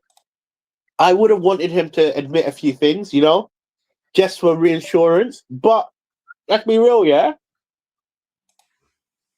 No top manager that is looking for a next job, and I'm calling that shot. His history tells you he's a top manager. Whether you agree with it or you don't agree with it, he wins everywhere he goes, except for Nottingham Forest. At least one thing he admitted. One thing he admitted in the interview. No, but at least one thing he admitted into that interview: taking that Forest job was wrong. Yeah, I'm really surprised he took that job, actually, to be honest. Yeah, but he admitted that was the wrong career choice at the time. But in terms of being angry that he hasn't spoke up about this board, where's all this energy for Conte? Where's all this energy for Mourinho? Where's all this energy for Poch? Where's all this energy for managers that have read that? I could go further. These owners don't care about our managers. They don't truly back our managers. They don't. No, let's keep it back. If the organization is not going to back you, why the hell do I have to admit where I'm wrong and right? Because the ownership is wrong. Think about it. Yeah, of course the ownership has always been wrong, right? So it is what it is. I was watching Phil Butler's show. He said BS to us wanting Semenyo, whether it's true or not, whatever, yeah? But Gay, I remember we wanted him. Do you see my point? We didn't even back Frank. In fact, we backed Frank the most. We didn't back Ange. We didn't. We didn't back any manager, though. So Exactly. So why would fans want him to own up to his mistakes? Who the hell do you think he is to us? He's bigger than us. I don't know. I said that earlier, right? If you go back, what did I say earlier, right? Yeah. A lot of fans think that, if he had admitted his faults, right, he would earn their respect. To tell the truth, right, he doesn't want your respect. He doesn't need your respect. You know why he doesn't need your respect? You know why he doesn't need your respect? You're gonna keep it buck, innit, yeah? Even me, I had to apologize. Remember, I done a video saying I apologize. I'm sorry, Ange. Yeah? But let's keep it buck. Let's keep it real, bare real. Who are the fans to Ange? All he experienced was negative vibes from minute one. So he has no loyalty to you. I don't know He about doesn't have no loyalty to us. I don't know about minute one, because our fans defended him even when we were bloody, what's it called? 5-3 down are home to bloody Liverpool. They were singing his name. So No, No, but that was the beginning of the good. that's No, the that was first 10 games, my friend. I'm talking about from past the first 10 games, my friend. They weren't on Ange's side. but I think why it do we have started. to on Andrew's side? Aren't the fans allowed to have an opinion? It goes back No, down to this. no, the No, fans do have. no, wait, let me decipher has this thing. Because I said a big comment 30 minutes ago. I think he hasn't processed it. Because the fans are spoiled. How we spoiled? I'll tell you why. The fans set the standard of what we get. For so many years, it's been underperforming. We're the reason why our club is like this. Yeah. We allow Well, it has. it. But I'm We've on your allowed side. it. I voted in protest. So I'm on your side. You're on our side, but you can't see the concept of maybe it's not the manager. It can be the Never manager. been the manager. It's never been the manager, right? I've been the manager. Don't care ever since that Levy came out and said that That's we got why. our talking back, right? So Can I be that's why right? it Can I, doesn't You can't say Eugene, the that's manager. why I'm not. I don't have the same energy to you. Yeah. With me, what did I say about us bringing in a new manager? How long did I say we needed to keep that manager for? 2 years. Yeah. I did say that. Why? I'm not sure Why? what you're getting now. Give him time to build a team. You need to understand why I said it. Why? Why did I say 2 years? In order to judge if we're going backwards or forward, whether sacking Andrew was the right decision, you have to base it on your previous manager and what he achieved. But we didn't give him 2 So years. we all agree What does it even matter? it matters. We didn't give Frank 2 years. Frank didn't get 2 years. It matters. You know why it matters? Because from the get-go, people like me and Eugene said we should never have sacked Frank, but we should never have sacked Ange. And then when we went to sack Ange, I said, if we're going to sack Ange, the only thing that I want is a manager that's a step up or like for like. I made that very abundantly clear at the time. So when we brought in Frank, bro, I was annoyed. You know this already, my friend. I made it clear I was annoyed. But you know, Ange is part of the reason we brought in Frank, right? Because we finished 17th. That's the What I'm trying to tell you is why can't fans understand, right? We finished 17, right? Because we really calculated that we can't get relegated. No, you're not understanding what I'm trying to say. We finished 17th, and as a consequence, to get this top manager that supposedly we want is a lot harder when your team finishes 17th. Eugene, they will never see it. They will never see it. They don't. No, the thing is that the logic of that point, right, is a very simple thing. Number one, if we were chasing the Europa League Cup, right, we wouldn't have finished 17th. Then the focus would be put back on the league. You get what I'm saying? He threw the games, bro. So it's a simple thing. No, Eugene, you're not understanding what I'm trying to say. I'm saying because we sacked Ange, and then right?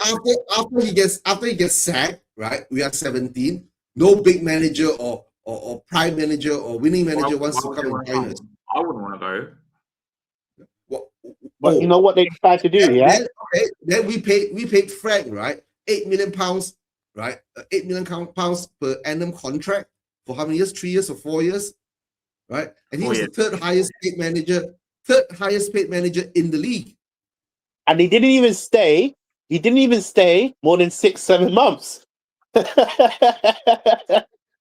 And they decide to sack a manager that really brought success to the table. It makes no sense. No. PJ, this comes down, right, to the bullshit, right, that Vinay and Lange gave us. Remember? We went through a list of 30 managers, Frank met all the criteria. He ticked all the boxes. It got the fans thinking this is a good move for Tottenham. No, but if you talk so much bullshit, right? then stick to your guns. But the problem is, I think in the end of the day, they wanted to stick to. They wanted to stick to their but they wanted to stick to their guns, right? Then the rumor is out there that the Lewises were the ones who pulled the trigger. And of course, they got Matthew Collicott to come out to say, that finance guy, and he's the finance guy. So he became, like the messenger of the message. The message of the message. But you know what? Yeah, even when you say that, I'm watching Sean Butler. I'm gonna say it on this channel as well. Listen, I'm not like any unique fan. I can tell you when I'm wrong, and I can tell you when I'm right. Yeah, We done the exact same thing. We done the exact same thing to Levy.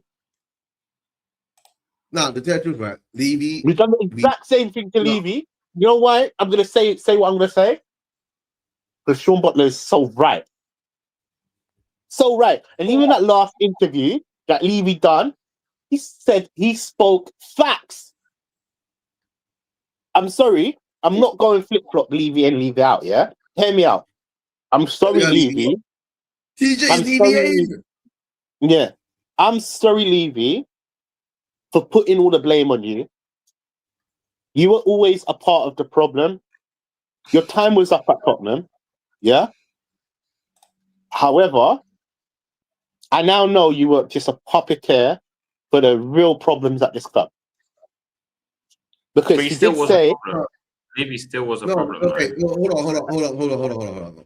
Going back to the Levy thing, it's a very simple thing, right? He was the chairman for 25 years, okay? And he never had accountability because he ruled over everything. And then, of course, the rumor is out there, he's got his fingers in every hole. Yeah. He's got fingers in every hole, yeah? But the difference is, we've brought in Vinay, and Lang, and right now, can I tell you this for a fact? This is what bamboos me. I would rather have Paratici and Levy in charge. Are you crazy, bro? Hold on. Okay. The Lewises have just taken over this club for 6 months. All right. Like I've been saying, they've had the club for 25 years. Let's not paint that picture, man. Hold on. They had the club for 25 years, but they weren't running it. We think that, of course, maybe Joe Lewis, right, at that time, before he, don't forget, right, Joe Lewis, okay, guys, Joe Lewis has been pardoned by Donald Trump. He's no more criminal. He's free to do what he wants to do. But when he was being pursued with criminal charges. Yeah. He transferred out 50% of his ENIC shares. So to a trust, and we do not know who are the holders of trust. It could be the kids, his kids, right? Vivian and Charlie and whoever they are, right? So Levy's been running this club like a dictator for 25 years. He's got his fingers in every hole. So when they sacked him, when he pulled out his fingers, right, the Lewises didn't know that the ship will be sinking. Number one, who brought in all these bullshitters? Vinay, Lange, Paratici, right? Blah, blah, blah. It was Levy. So now what I want to see, right? Summer comes along. No. Hold on, I disagree with that narrative. Let me finish. Summer comes along, all right? If they are really serious, right? They wanted Frank. And if they pull the plug on Frank, right, if that rumor is true, that means Vinay and Lange has to be accountable. They have to go. Exactly. They need to go. They need to get out of here as well, yeah? But this is what I'm trying to say, yeah? Let me finish. If they get sacked, right, that shows, right, because now it's all following the plan. Like, number one, they employed Tudor. Why? Is it because it was Frank? Was it because of Vinay and Lange who introduced him? No. It was because of Paratici. It was Paratici. So they are going to Paratici's ideas now because they see. And he's not even at the club. You see my point? He's not even at the club. They see that Vinay and Lange has failed because of Frank. Exactly. So they have to go, right? So now, what I want to see is now we see the plan is being put into place. Tudor is No. Tudor Let me is ask you this question. Let me Tudor, ask you this question because let I me- think let you me- missed the point. You missed the point let- about the ownership. You missed Let one me- point. Okay. Okay, go for it. Go for it. I want to hear. In fact, let me hear where you're coming from. So what I'm saying now is right. Tudor is the interim. Okay, he's coming in. Correct. He's just a stopgap. The next Yeah. manager that's coming in, right? Who do we all the fans want? They Pochettino. want this, right? Yeah, but So where does if this they got are gonna to do with the if ownership? they, The ownership don't have. Okay. What does this got to do with the ownership? the ownership was always doing what the fans want. I don't want to see that. You understand? He needs to get rid of Vinay Lange. Don't bring back Poch. Bring in another manager, right? With a whole totally different recruitment team and DOF and whatever, right? A CEO to run it as a football club, right? Then if they move it in that direction, I say the Lewises are trying to win us something and they are changing their ambition. But if they stay stable, same old, then we're back to the same bullshit. That's why I've been saying, if they have stuck to their plan, it'll be Enoch in. If they go and sack Frank, I'm Enoch out, right? But the thing is that now they brought in Tudor, right? It looks like they've got a plan. But if they don't follow with that plan, We'll see in the we're summer. screwed. We'll see in the- We're screwed. We're going to be stuck here forever. Yes, sir. Until someone comes and buy them or until we get relegated. See, no, but you missed my point, though. You missed my point. Going back And to what's what I was saying, you missed my point. You missed the whole thing. What I was saying. Innit? Going back to my point. Innit? I would rather, and you confirm this, because if they're going based on what Paratici's plan was, I don't want Levy here. I don't want Paratici here. They've always been bullshitting, and but we you have would not rather improved. have Vinay and Lange. Is that what you're No, saying? I don't want Vina and I don't want Lange too. I want a totally different. Remember what I said? I don't want this Tottenham. PJ, remember? I don't Yeah. want this Tottenham. I want a new Tottenham. That's Well, it. I'll be I want honest a with you Tottenham. right now. Yeah. I want a Tottenham, Right now, right? if I could pick out of them four people, I'm picking Levy and Paratici. 100%. I'm keeping it 100%. But I don't even want to pick any of them, right? What's the point? I'm keeping it 100%. But because To tell you, Levy right? would have sacked the fool long time ago. To tell you, right? If Levy had stuck with Ange, right? I would given him some leeway. That will show some change. 100%. I think maybe you're right. You're right. I would have been more of a lighter view on Levy, yeah, if he decided to keep on. Yeah. But he didn't, right? Why? Right? Oh, because we were 17, we lost 22 games, blah blah blah. Right? Why do you think Frank got sacked? Guys, Frank got sacked. But It's not because of football. Frank got sacked because let's be real, the money, right? And the fans walking out of the stadium, right? It was bad for the image of But the let's club. be real, yeah. Let's keep this narrative straight. And needed to get sacked as well. But Ange needed to be given a chance. And if the first 10 to 15 games on my agreement, I said if you're not gonna get better, this is what I made my stance very clear. If you're not gonna get better than Ange, you keep Ange. That's what my understanding was. And then when I saw Frank and I saw Areola and I saw all of them nonsense, I was like, save me the wait. I would rather keep Ange. Remember, I said that. No, that's why I'm saying we should have given Ange at least 10 to 15 games this season. And if he fucks up, we sacked him. Sack him. But the problem is that we didn't. You know why? Because of fans. Because of certain fans, 100%. Yeah, no, I agree. I agree. You're on the same. You're speaking the same language. I blame, like I said, I started this thing with I'm blaming the fans for the reason why we're like this. I said this already. They set the standards from the get-go.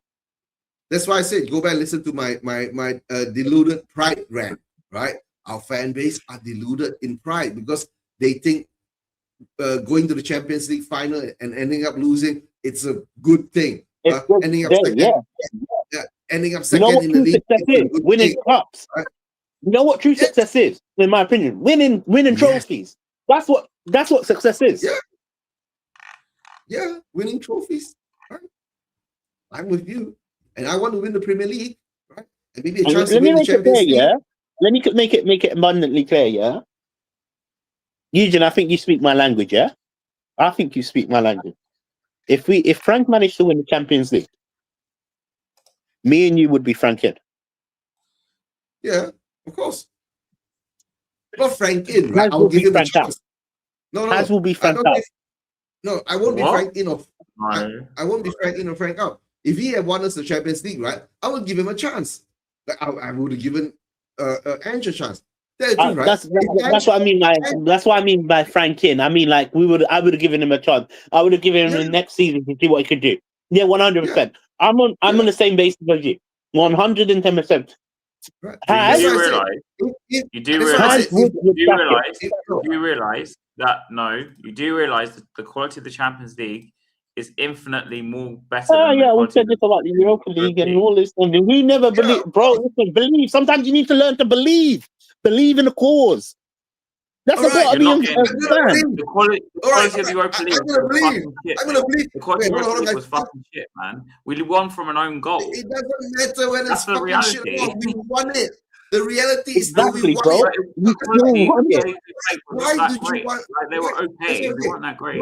Why do we need to Champions diminish? League is like the this. cup? Champions League is like this. It's still a Europa cup. League is Of like course, not even as good as maybe like. Yeah, we are come on, not let's be real. comparing. In the end of the day, right? It doesn't matter whether the competition is shit or not shit, right? The matter of it is that in the end of the day, we won it. Won it. Don't you Exactly. understand? We won it.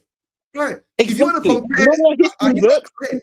So are you going to Our compare? history Right? books are not going to tell us that we perform poorly in Europa League.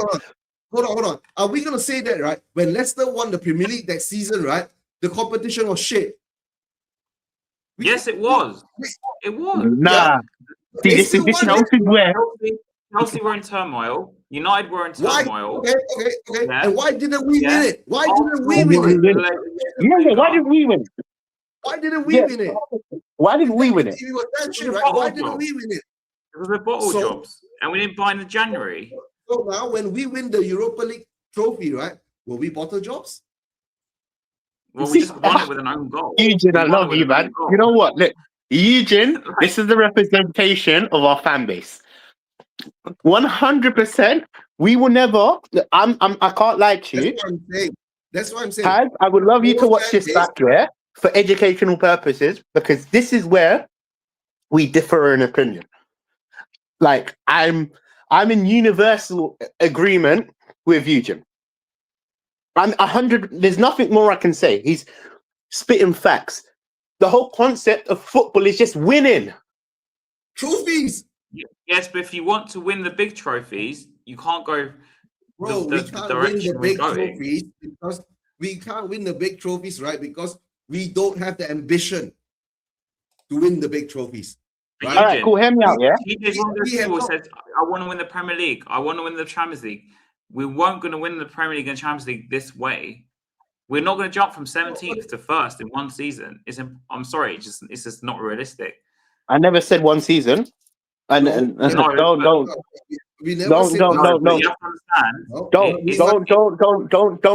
my quotation. I speak online all the time. I've got bare receipts of you flip-flopping. I never flip-flop. I'm not flip-flopping. I'm just giving you a realistic thing. We're not going to jump from 17th to 1st. My ambitions is to win the Champions League. My ambitions is to win the Champions League. We are nowhere near that, right? We are nowhere near that. But that's not what we're debating right now. Yeah. We're debating what success is. And your definition of success is totally different to me and Eugene's. So how's that my definition of success? He doesn't even see it. I don't think she's 17th is successful. At least we won the cup on the run. We finished at least 11th. Like, at least it was respectable. Finishing 17th is not respectable. I'm sorry, it's not respectable. This is where we differ. finishing 17, right, is because we threw the games away. You need to Those- But the also reason why understand we're this, struggling yeah? now, You need to we're understand struggling now is because we finished 17th. You know, Because you the need to reason we're understand this as well, yeah? Why Yes, do you think The narrative- Semenyo? Why do you think Semenyo? Wait, hold on. Can I Why do you think we are can I Semenyo's add now, something right? in? Wait, can I Yeah. add something in before you guys go in it? Yeah, and I'll let you guys finish off what you're saying. Innit?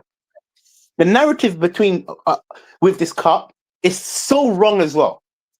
We need to understand that this manager managed to win a cup with a 17-year drought. We've had better managers previously that couldn't do this. You see, there's no respect on Andrew's name. This is my problem. At least I can say, yeah, That's what I've been saying. I'm wrong. Yeah, at least I can say I'm wrong. Yeah, cool. Yeah, I wanted to jump the gun early, 100%. I at least gave him, and I said, look, if we're not going to improve, give him until January. That's what I said. I said, give him until January. If And nothing look what happened when he went changes, to Forest. Look what happened when we went to Forest.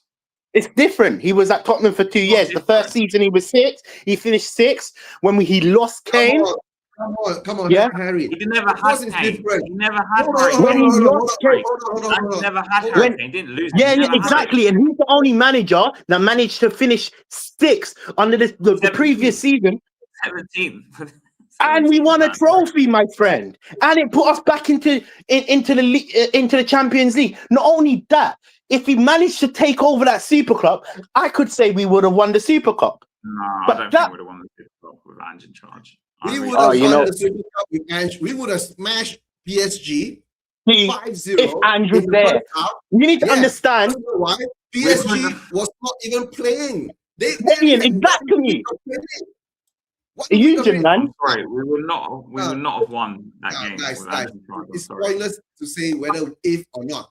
The fucked up part is that we won a trophy There's no- with a manager where the manager had that mentality built into the players, playing for him with their hearts, in their souls, and they won it. And we brought it a fucking defeatist. Yeah, Right? exactly. Who was afraid to And you know lose? what?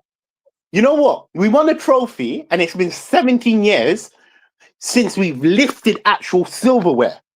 You know, in my lifetime, I've not experienced it. But Yeah, but it's different you for see you. it I've as actually just won a 3 failure of trophies. season. So It makes it's very no different. sense. I've just won 3 trophies, you know, like No, No, Harry. no. It's very simple. very Harry, different Harry. for me. Hold on. The Europa League Cup, right? There was a parade, correct? Yeah, I went.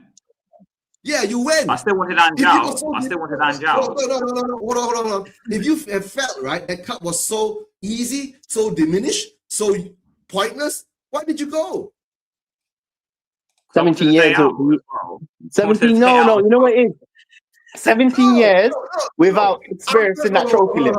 Harry, You we do went realize, to you the do parade. realize, back in 2008, back in 1999, we didn't do a parade. No, We didn't do parades. no, Harry, it doesn't matter. It doesn't matter. It does right? matter because You we didn't went do parades to back then. no, hold on. You went to a parade, right? For a trophy, right? That you didn't have respect for. Correct? Can I Do finish? you respect? Yeah, that's what he said.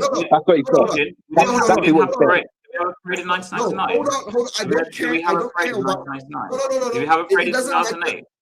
It does Hold on. matter It because doesn't. you can't go It to a doesn't parade that matter doesn't of exist. anything. No. I'm It doesn't asking you a question exist. now. No. I'm asking you a question now. Fact is, we won a trophy, correct? Last season, correct? Yeah. The fact We is, still you finished went. 17th. You hold on. You went to the parade, correct? Yeah. Yeah. Is that fact? Another question I'm gonna ask you: do you respect that trophy? In what way? And what do you mean by that? He doesn't. You don't respect the trophy. You don't respect. You said we what? We had a lower level. We played shit teams. We had an easy ride, right? We did because we could have played a harder team in the semi-final, for example. We got Bodo We Glimt. played Manchester United in the final. But is this the worst Man United team in existence hold on. since I've been alive? Everybody in the world said, right, Manchester United are gonna win it. I went on Manchester United shows, right, and was They were coached gonna win it. even before, right? Not And when everybody. we- You didn't correct it. Wait, correct it. Who was the only fan that said we would win? You did. Me, I predicted it. I said we're gonna win. Guys, I said we were gonna win 4 or 5 months from that moment. Hold on, guys. I've got to go soon, right? Because it's gonna be 4 a.m. soon. Okay, before you go on, Eugene, wait. Before you go on, look. Can I just say it a bit? This is where me and Haz will never align in our can I come on? understanding. Ellie, if you wanna hop on. The link is in the chat. Yeah. This is where me and Haz will never align in terms of our viewpoints are so different about success that we could never. I don't like. There's certain things that he would say which is weird to me, and I'm like, because I see success as no, TJ. I tell you this, right? Has is the demographic where Levy has cornered. Yes, and fans who think like that. Yeah, true. And his numbers, right, multiplies more than us. Big up, Ellie. Haven't seen you in a long time. Hope you're doing well. I like the bad side. Very. That's why I've been typing like a bullseye in the chat. Because, Harry, right, you've got to realise, you say... Ellie, first of all, right, your mic, the sound is really bad. Yeah, you can't hear you. Yeah. It's muffled. Hold on, let me get my earphones off. Hold on. All right, unmuffle it. If not, we won't understand what you're saying. But I don't know whether you're talking to Harry or TJ or me. That's better, yeah? Yes. Yeah. So Harry, right? I have to be your mother tonight. Right. So right. So Bodo Glimt, yeah. Everybody's saying their shit, this, that. They just beat Inter Milan 3-1, right? We beat them home and away, right? Manchester United are serial trophy winners. They're the second most trophy winning club in this country. Mm-hmm. But regardless, they have good players still. They have good players. No one can doubt that Casemiro's good. That Fernandes is good. The weakness was their goalie, thank God, right? But we beat them on the day, right? And we battled so hard to win that trophy. All our players killed themselves, especially Sarr and Basuma. Sarr didn't get a lot of praise, but I was watching him, right? I was at that match and he covered so much ground. So did Bentancur. Those 3 players won us that match. Not Mickey van der Ven who got it off the line. Those 3 players were integral in us winning that match. Right? Without them, they would have scored because they had 16 chances to our 3, by the way. But we limit that was good because they would have had 40 chances if those players weren't on point, right? And I'm not belittling any trophy that you win.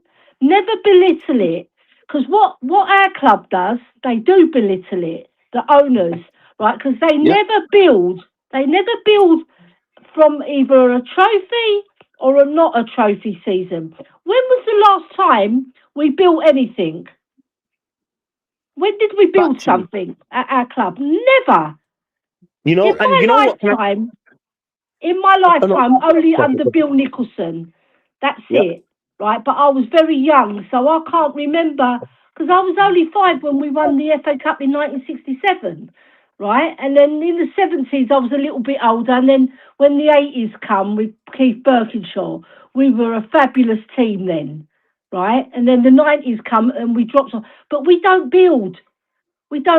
Arsenal are building, and we're all laughing at them, which is fair enough because we're Spurs fans. It's our duty to laugh at them, right? We've got to banter them, right? Because we've got to put them in their place as well. But we've never built, and they're building, right? And they're going to win. They're going to win something. They will do. And then what is our club going to do? We've fallen asleep.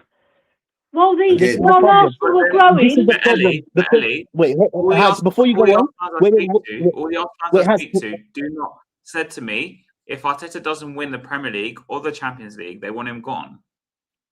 Yeah, they don't care do, about right? Wait, They do, because they're ambitious. Can I just add something They're in? ambitious. They want a man who's going to get them over the line. And he hasn't shown that he can do that. Just to this point, anyway. To make my point. The thing is, the problem that Tottenham have, and it comes back down to the fans, in my opinion, because we don't set a standard, yeah?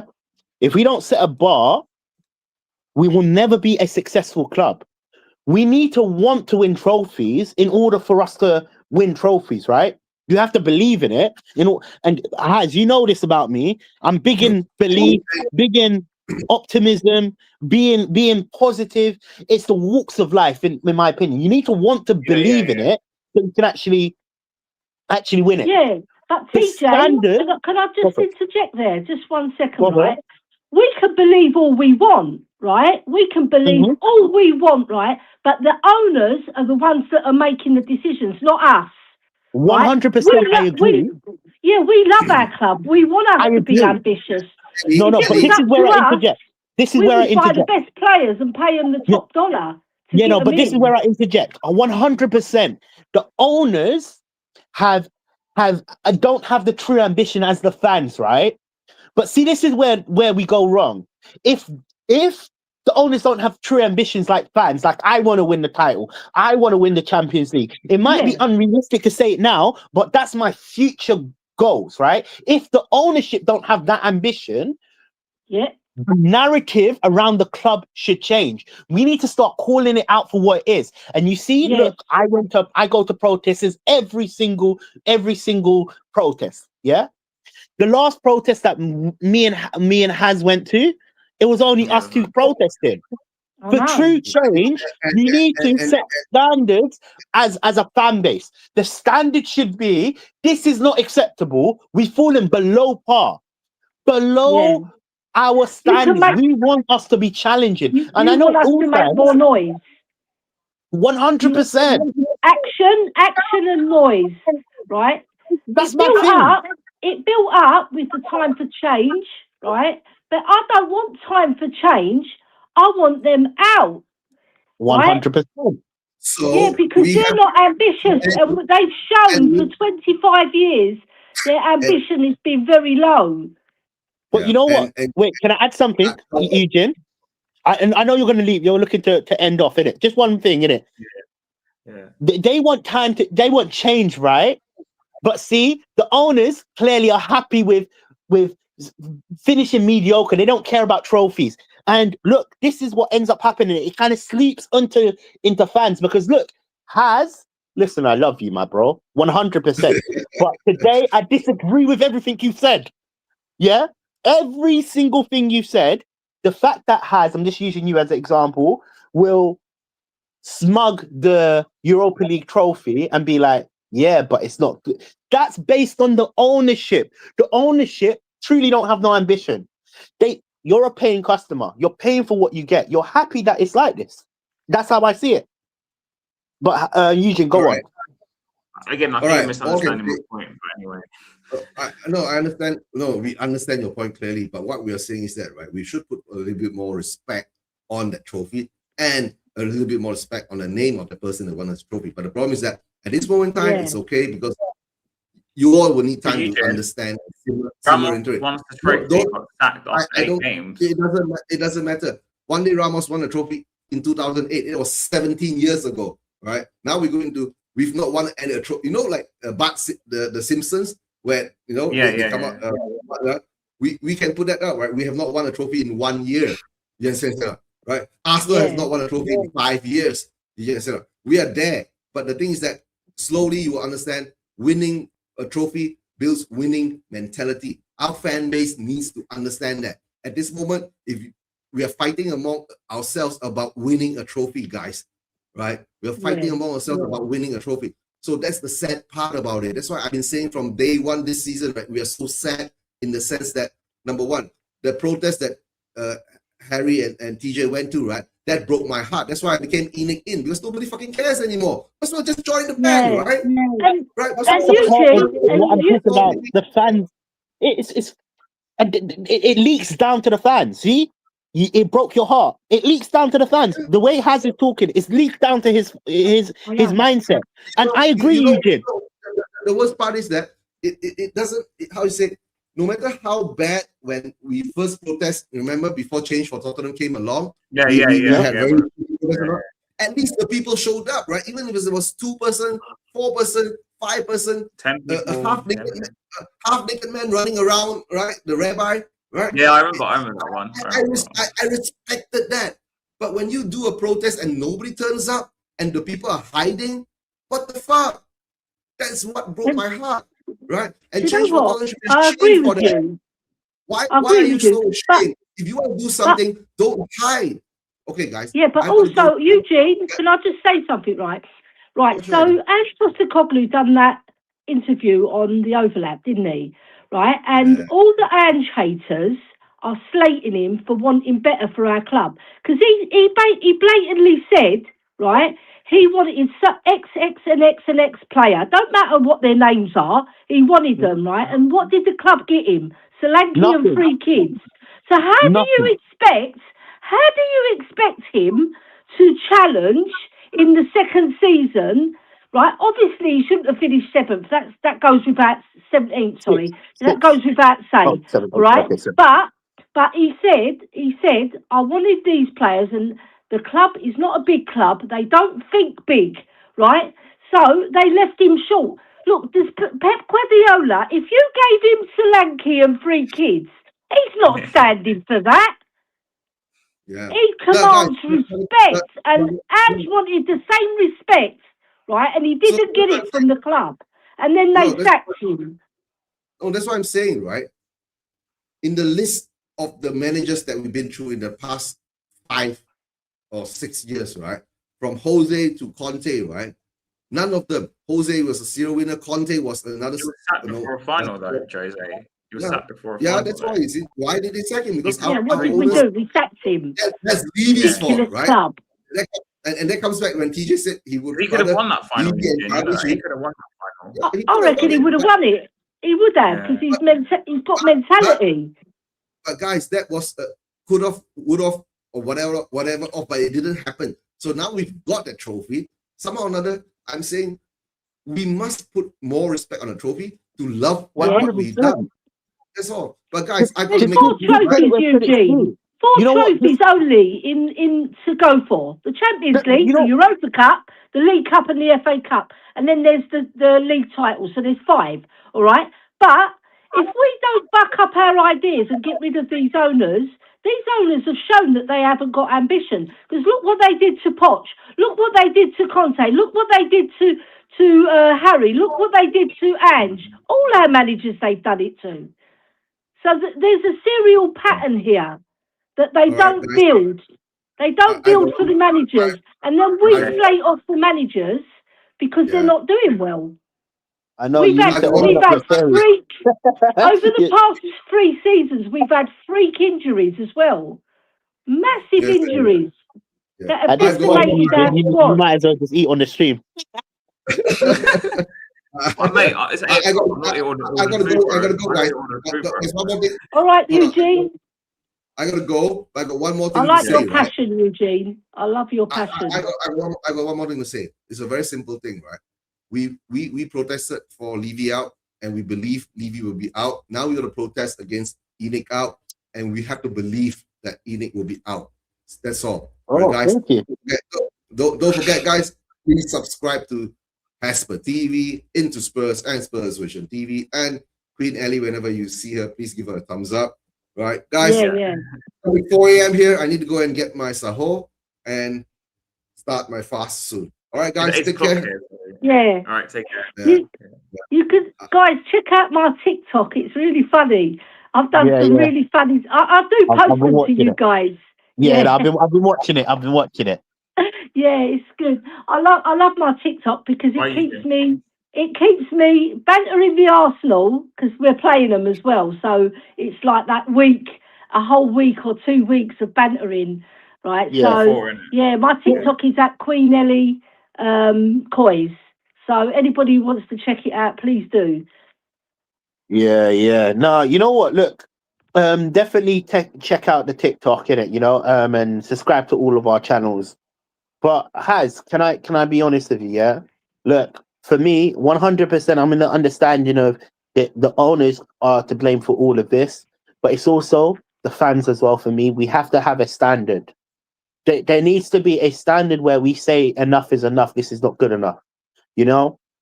And for me, we just don't have enough of the fan base that is screaming and talking about it. Like, like with a man, you see, and this is the weird thing as well, yeah. Where we've just brought in Igor Tudor, which we don't even know if he is going to keep us up. Who knows? We might even end up in the championship, because it's not a confirmed deal, like in terms of it's a big gamble. This is like putting all in on poker, Yeah. We're wishing for the best. And I'm very scared because if we do go to the championship, I don't think we will come back up. I think we will end up like I'm Leicester. completely with you. I'm completely with you with that. Like that's if we go down, like we're gonna struggle to come back, man. Yeah.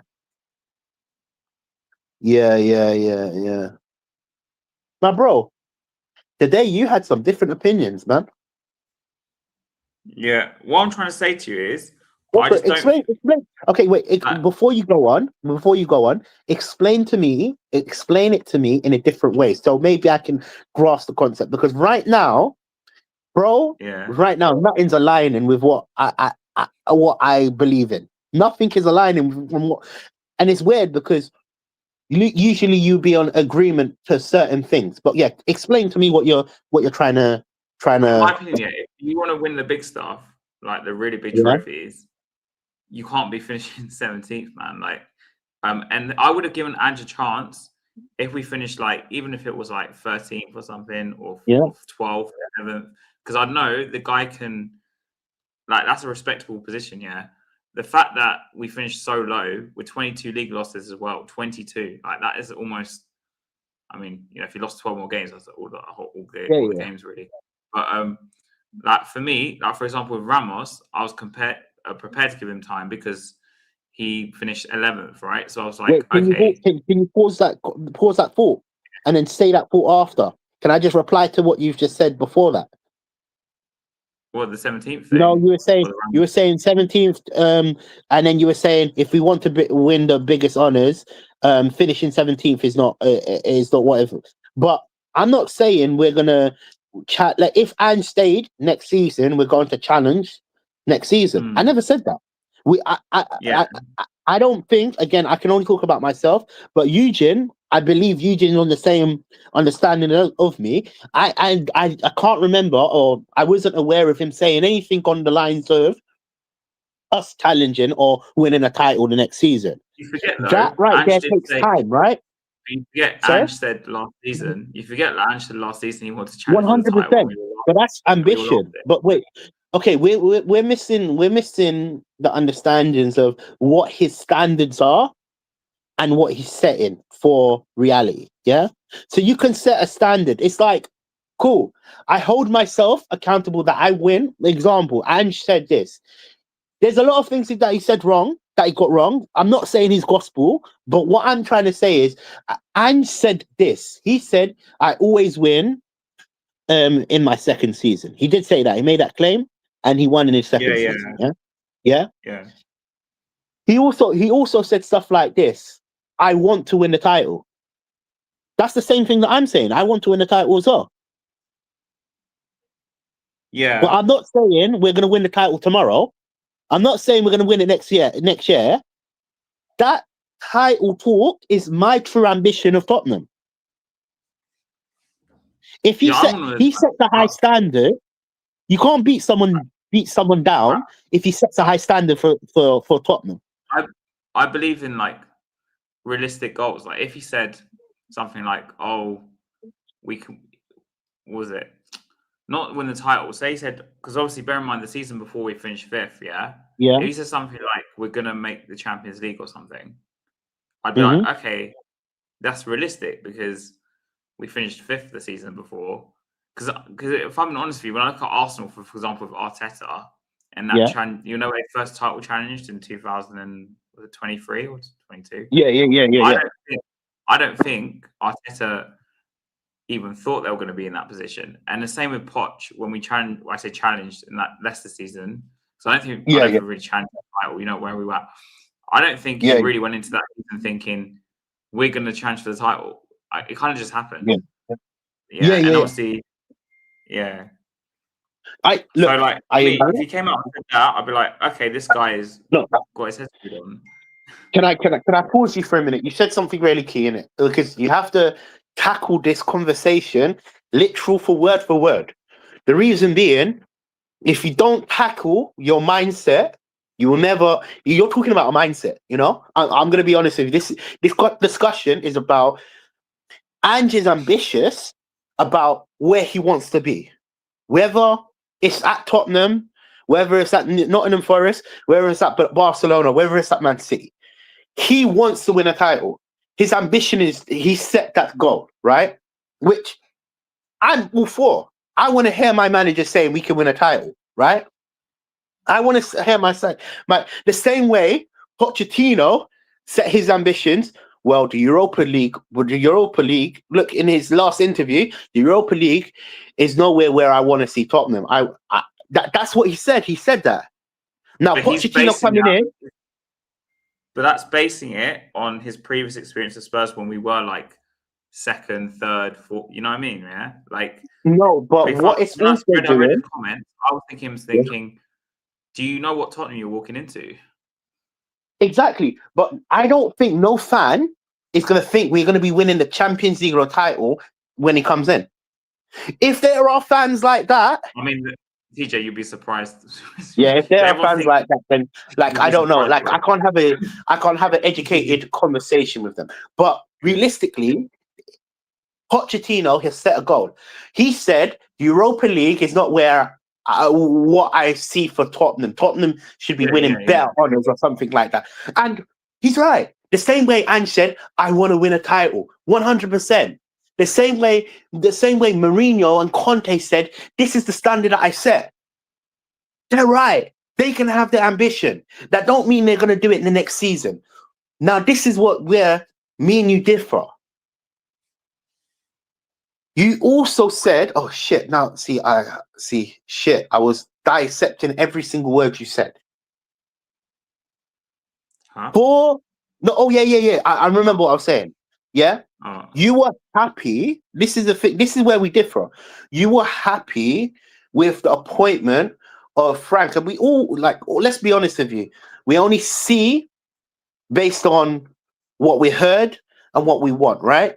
The same way Frank said in one of his first interviews that we are going to lose matches, you subscribe to that because you're in the narrative of it's more realistic because we are going to lose matches, right? I'm suiting your narrative with what Frank said, right? Yeah. Which is true. We lost a lot of matches. In fact, factually, if Frank stayed to the end of the season, it would have been worse than Ange. It would have been. We don't know that. Worse than Ange. We don't really know that. Anyway. We do know that because you know why we know that. You know why we know that. We know factually we're in a relegation battle. But also, we know another massive consideration between Ange and Frank is Frank is dealing with the Champions League, right? The Champions League quality is way better than the Europa League. You need to bear that in mind. My friend, you go back to quality, bro. We were the underdogs in that Europa League final. We were the underdogs, but at the same time, that was the worst United team. And I've been saying this. You say that, but they win. They win every other year. We're a team that haven't won in for 17 years. Last season, that was the worst United team I've ever seen. And bear in mind, I've been watching United since the 90s. That was the worst United team I've ever seen in my whole life. And I've been living for 30 years plus. And I can also say this, that Tottenham, I thought Tottenham last year was the worst Tottenham team that I've ever saw. I've seen worse. And now Though. this is worse. Now this is worse. This is the worst. This is the worst I've ever seen us. The worst I've ever seen us. It's worse than an Ange, in my opinion. At least we went about trying to win games or like trying to attack teams. We lost 22 league games. I know. So I know. How you can't say between games? We lost 22 league games. Like, you know, can I tell you? If we carried on with Frank, we would have gone down. Yeah. The difference between Ange's style and Frank's style, I call Frank a coward. Well, it's a coward's way of setting up because he would rather defend. I subscribe more to Ange in terms of he wants to attack. Whether that's what we need, whether that's what we don't need. For me, just stylistically, it just did. Frank was always going to fail, in my opinion. But you're misunderstanding how I saw Frank. I told you before, I didn't see him as like the manager who's going to be like the end game. You know, the manager that is going to win us the big trophies. I saw him as a manager that's going to come in and somehow reshape the squad and then go in like, I don't know, 2 years, I say 3 years. So based on your understanding, can we have this conversation then? Since Frank has been has gone now, would you have kept Frank? No, because obviously it didn't work out. But unfortunately, in life, things don't always work out. So, but in theory, reason I wanted him was because, and a lot of Spurs fans wanted him, was because we thought he could come in and get us more adaptable. Because Ange's problem was he wasn't adaptable at all. Yeah, unless the players did. Because obviously Van Ven even said that they went to him and said we want to play more defensive in the Europa League. Like, it wasn't really his choice. The players are the ones who gave him those ideas, and then and then make the squad like more rounded. And I'm not saying I expected us to finish even in the top 6 this season, if I'm being honest, because we finished 17th for last season. Plus, we had Champions League to contend with, and we didn't really have a Champions League level squad, if I'm being honest. And which is why if we exit the Champions League, I'm like, okay, I don't expect us to win it. And if he was dealing with 4 competitions, trying to balance 4 competitions, it was always going to be difficult to finish in like the top, like I said, the top 4, top 6, whatever. Like, if we finish mid-table, I'll be like, okay, that's step 1. And then step 2 is we try and finish in Europe. And then step 3 after that is finishing the Champions League. And then we can start thinking about a title. That's what, 4 years later, 3-4 years later. Yeah. Might not even be with Frank. I'm just saying Frank could have gone at that point. Yeah. So what are you saying for the game then? What time are you getting to the stadium for? Oh, I don't know yet. I don't know because I'm going to church in the morning as well. So. Oh, so down. Yeah. Basically, in Greek culture, we have to do like a memorial every year for like grandparents, and I've got one this Sunday, unfortunately. So, and that's at like 11. So okay, we'll come home at like 1 probably, I guess, and then eat something and then go. So. Yeah. What time's the game? 4:30. Yeah. Yeah. So I imagine being home by like 3 or 2:30 or something, 3 o'clock. You probably get to the stadium just on time. Yeah. No, as in like I'll get back to it's fine. It's just really eat something and then go. But I might have to get changed as well. I don't know. I haven't decided yet. But yeah. So I think it'll be 2-2 to be honest. Like I think I got more encouragement now, mainly not because of Tudor. I mean, I don't know what expects Tudor. That's the thing. I have no idea anything about him. It's more because of Arsenal's faults, really, that I'm more optimistic. Yeah. It's going to be interesting. Yeah. It's going to be an interesting match for Tottenham, in my opinion. Because I don't know what to expect, TJ. I have no idea what to expect with this manager. I'm hoping that we win. I'm trying to be optimistic. I hope we win. Especially as the new manager bounce. Like, we could win the game based on that. But I just don't know how he plays, in it. And because I read he can be quite risky. I mean, if we leave holes in the back that's what I said. His type of game plan, he concedes quite a lot. I did mention that. With the research I've done, he's really he is a really front-footed manager. You know. Yeah. So it could be our downfall, or it could be what we actually need right now. Because you know why I say we need something like that. Look, I'm not saying Frank is a bad manager, but Frank set up cowardly. You get where I'm coming from? Didn't give players license to play football. Do you understand where I'm coming from? Just to play football. Sometimes you need the players just to play football. One touch passing, move forward, run down the wing. You know what I'm talking about? Forget the tactics, innit? Yeah? Because Frank had only I would say one way of playing. Down the wing. But then at the same time, apart from Xavi, he only really got better now. We didn't have any other playmaker, mate. Like, factually, you're right. But I'm just talking about Frank's tactics. Frank's tactics was just down the wing or over the top. Useless balls that will never sit to players like Solanke, will never sit to players like Kolo Muani, you know? We just bounce off of them. So, but at the same time, if you have no creativity in the middle, I don't know how else you're going to create. So what are you saying? You're saying we shouldn't have stacked Frank? No, I'm just telling you, I'm not expecting the football to suddenly be like amazingly better. But you know what? It's the rule of insanity. If you do the same thing over and over again and expect the same result, it's not going to work out. So maybe Frank had to change it.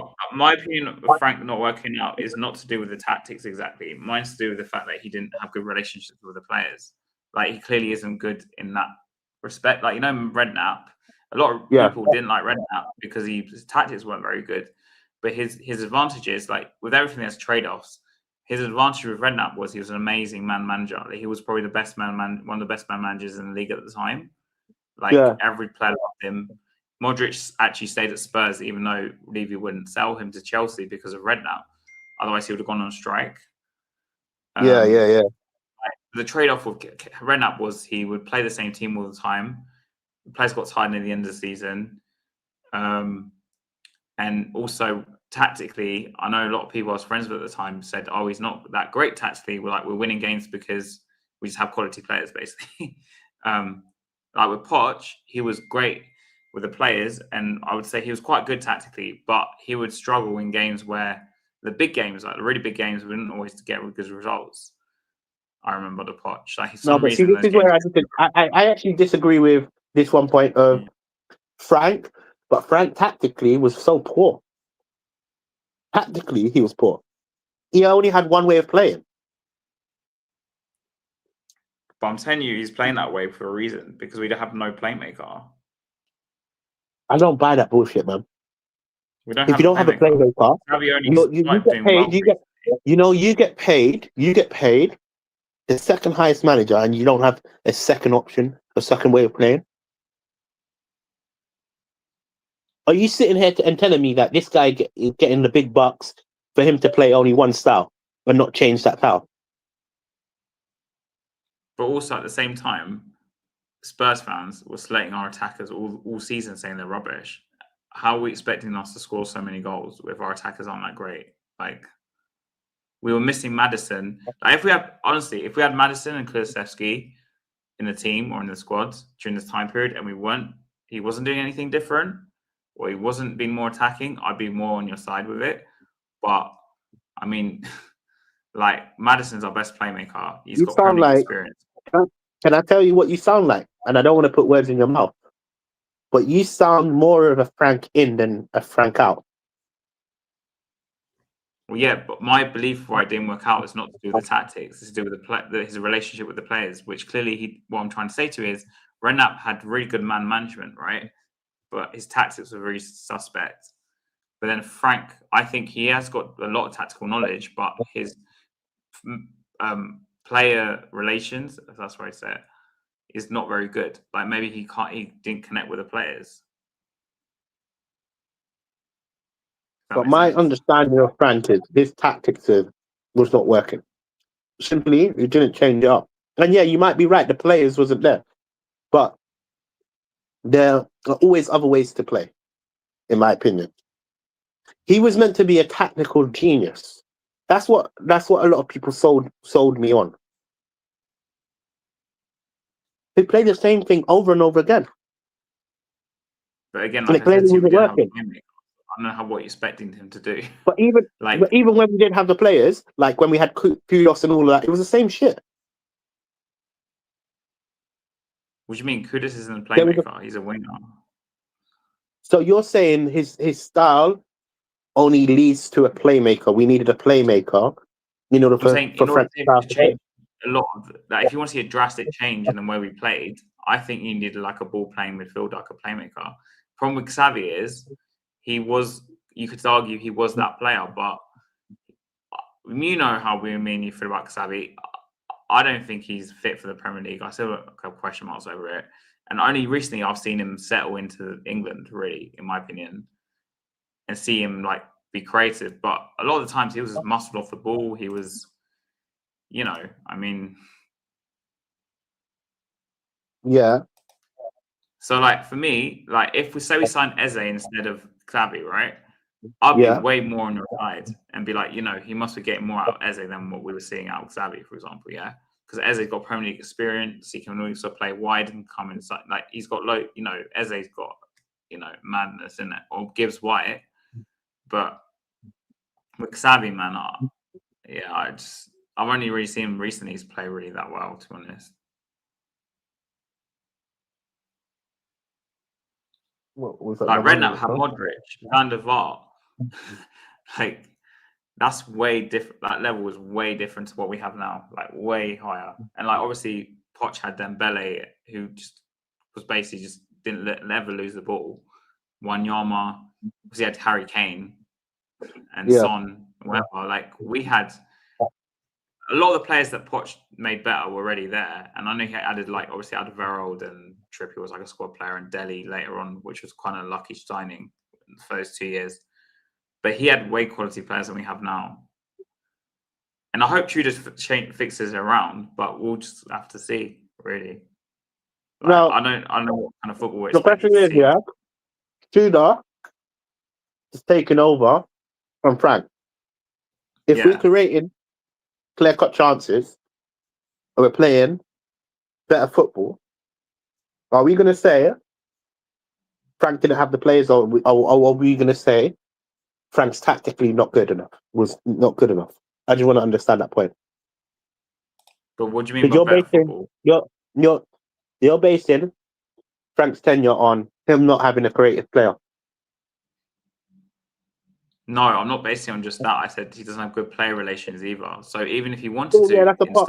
Yeah, cool. But you know what? Work. Player relations is like me saying work ethics. You're allowed to work with people that you don't like. But football don't work like that anymore. Football don't work like that anymore. If we were talking about years ago, then maybe But players have way more power than they had 10 years ago. Look at all those the managers that have gone through these players. Like you hear reports. Oh, the training's not good enough now. Oh, this and do you know what I'm trying to say, right?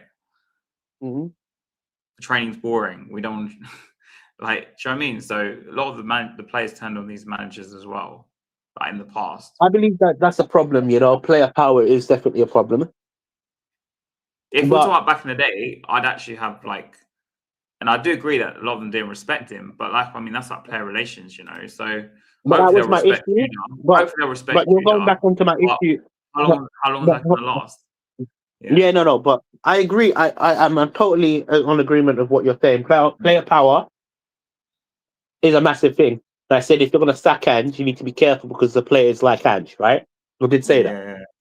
Yeah. But I also said if you're sacking Ange, bring in a manager that has the quality and experience to guide this squad.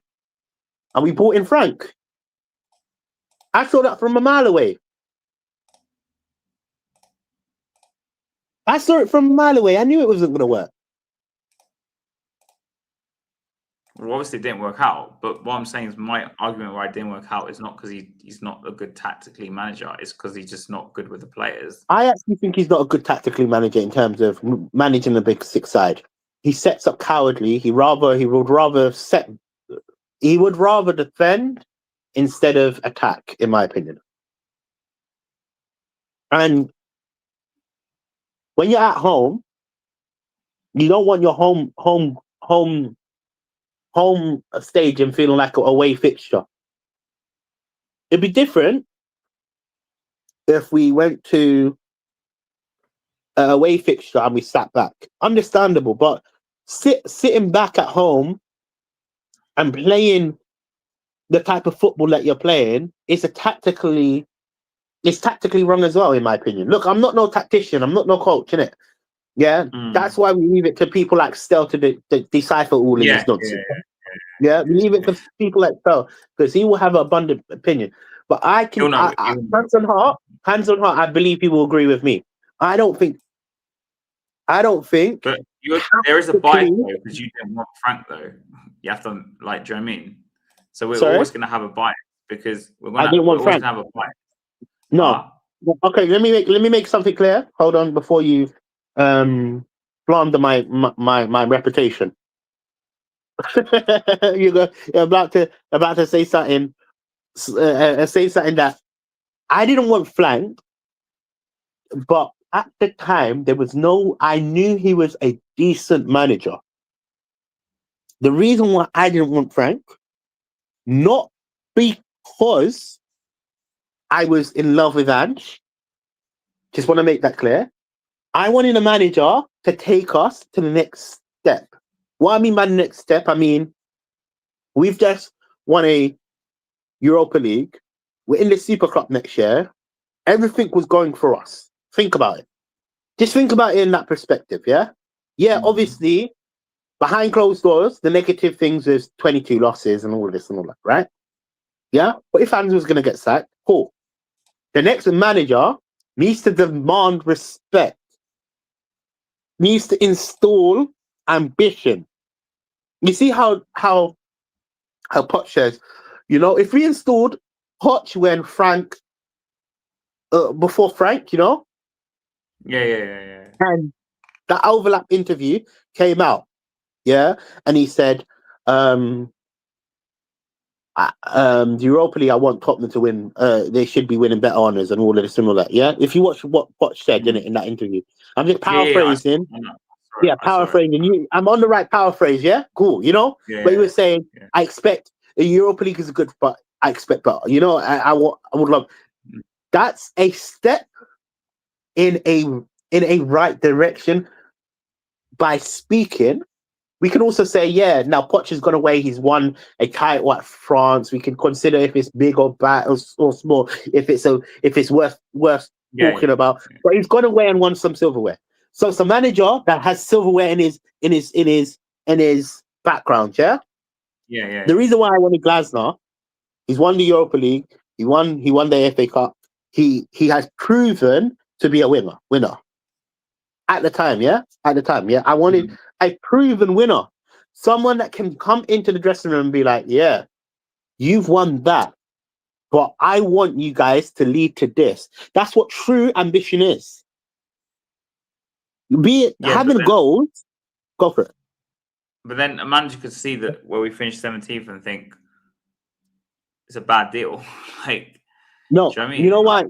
You know why I slightly I agree with you. I agree with the statement, but I slightly disagree with it. The reason why I slightly disagree, because you're coming to a team that has just won a trophy. Whether you think it's good, whether you think it's bad, whether you think it's paid, just for now, just take your Haz. I don't care about the Europa League, yeah, and put yourself as just a normal fan, yeah. We've won a cup. Next year, we're in the Super Cup still. The next manager needs to install something as a winning mentality for the get-go, because we've got the Super Cup going on next, yeah. So he has to install something from winning, yeah. It's also gonna show people like Romero and Van der Ven who have ambitions of their own. If we was to interview Romero and Van der Ven and they could say whatever they wanted to say, Yeah. If I ask them, do you want to be at Tottenham? They will say no. What's my true goals? I want to win the Champions League. What's this? I want to win the Premier League. I want to win the World Cup. They will say they want to win silverware, right? That's what you call ambition. We needed a manager to install that into the group of players that finished 17th last year.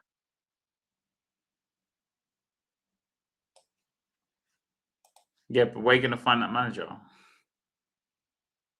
It should have been Glasner, in my opinion. It should have been Glasner. He didn't want to leave Palace. Money talk. Bear in mind, at the time, we got Frank. We managed to make Frank. Huh?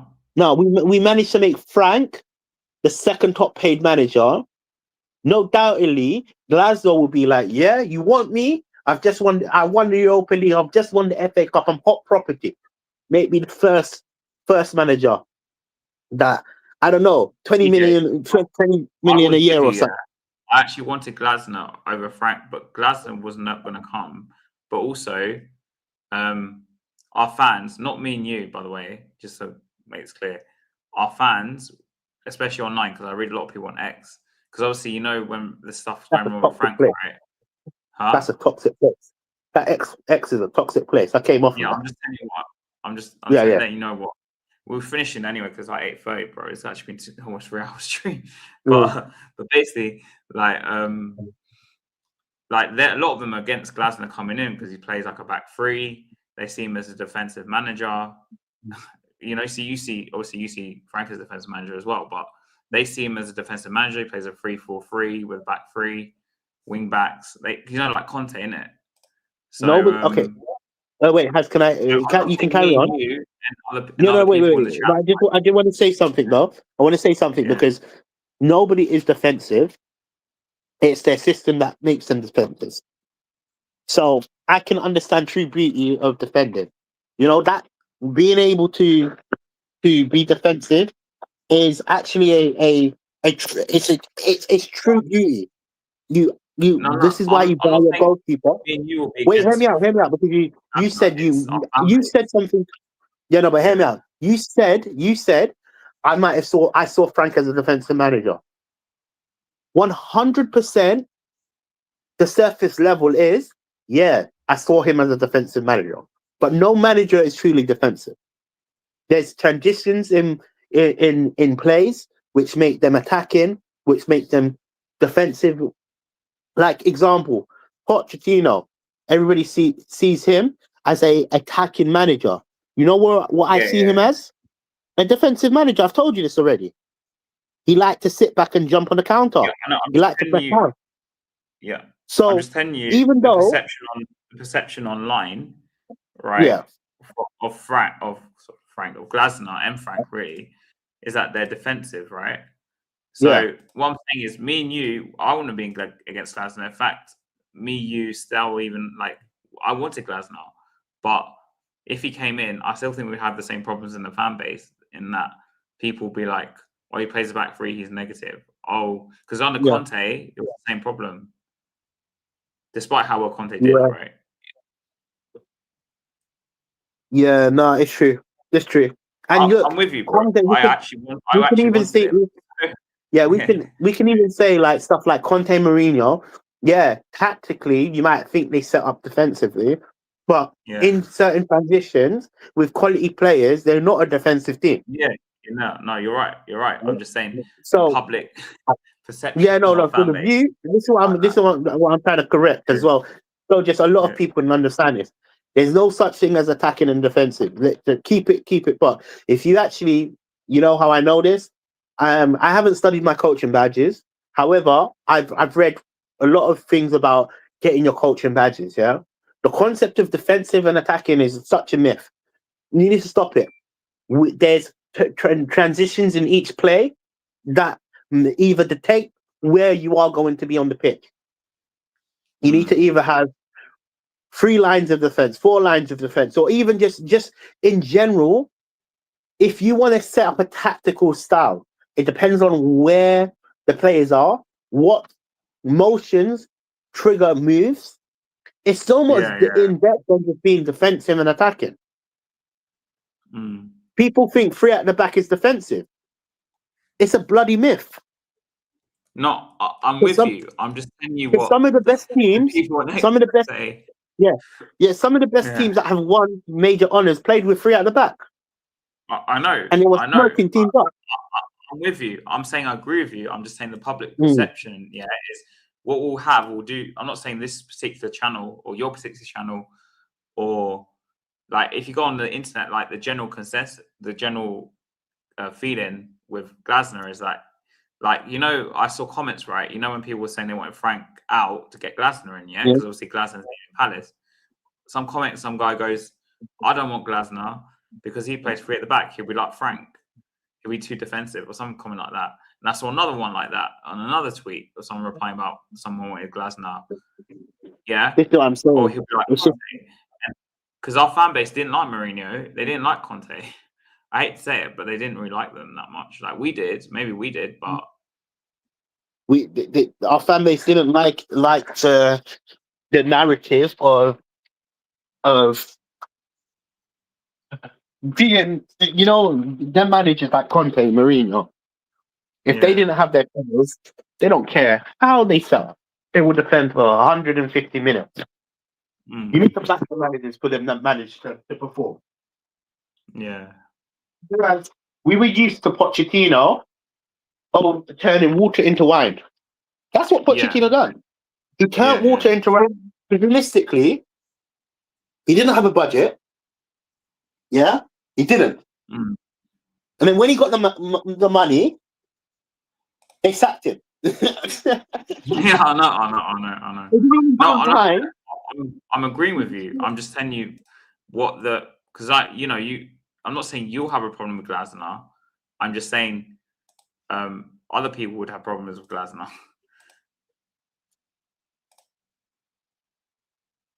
I call it the mindset of the Tottenham.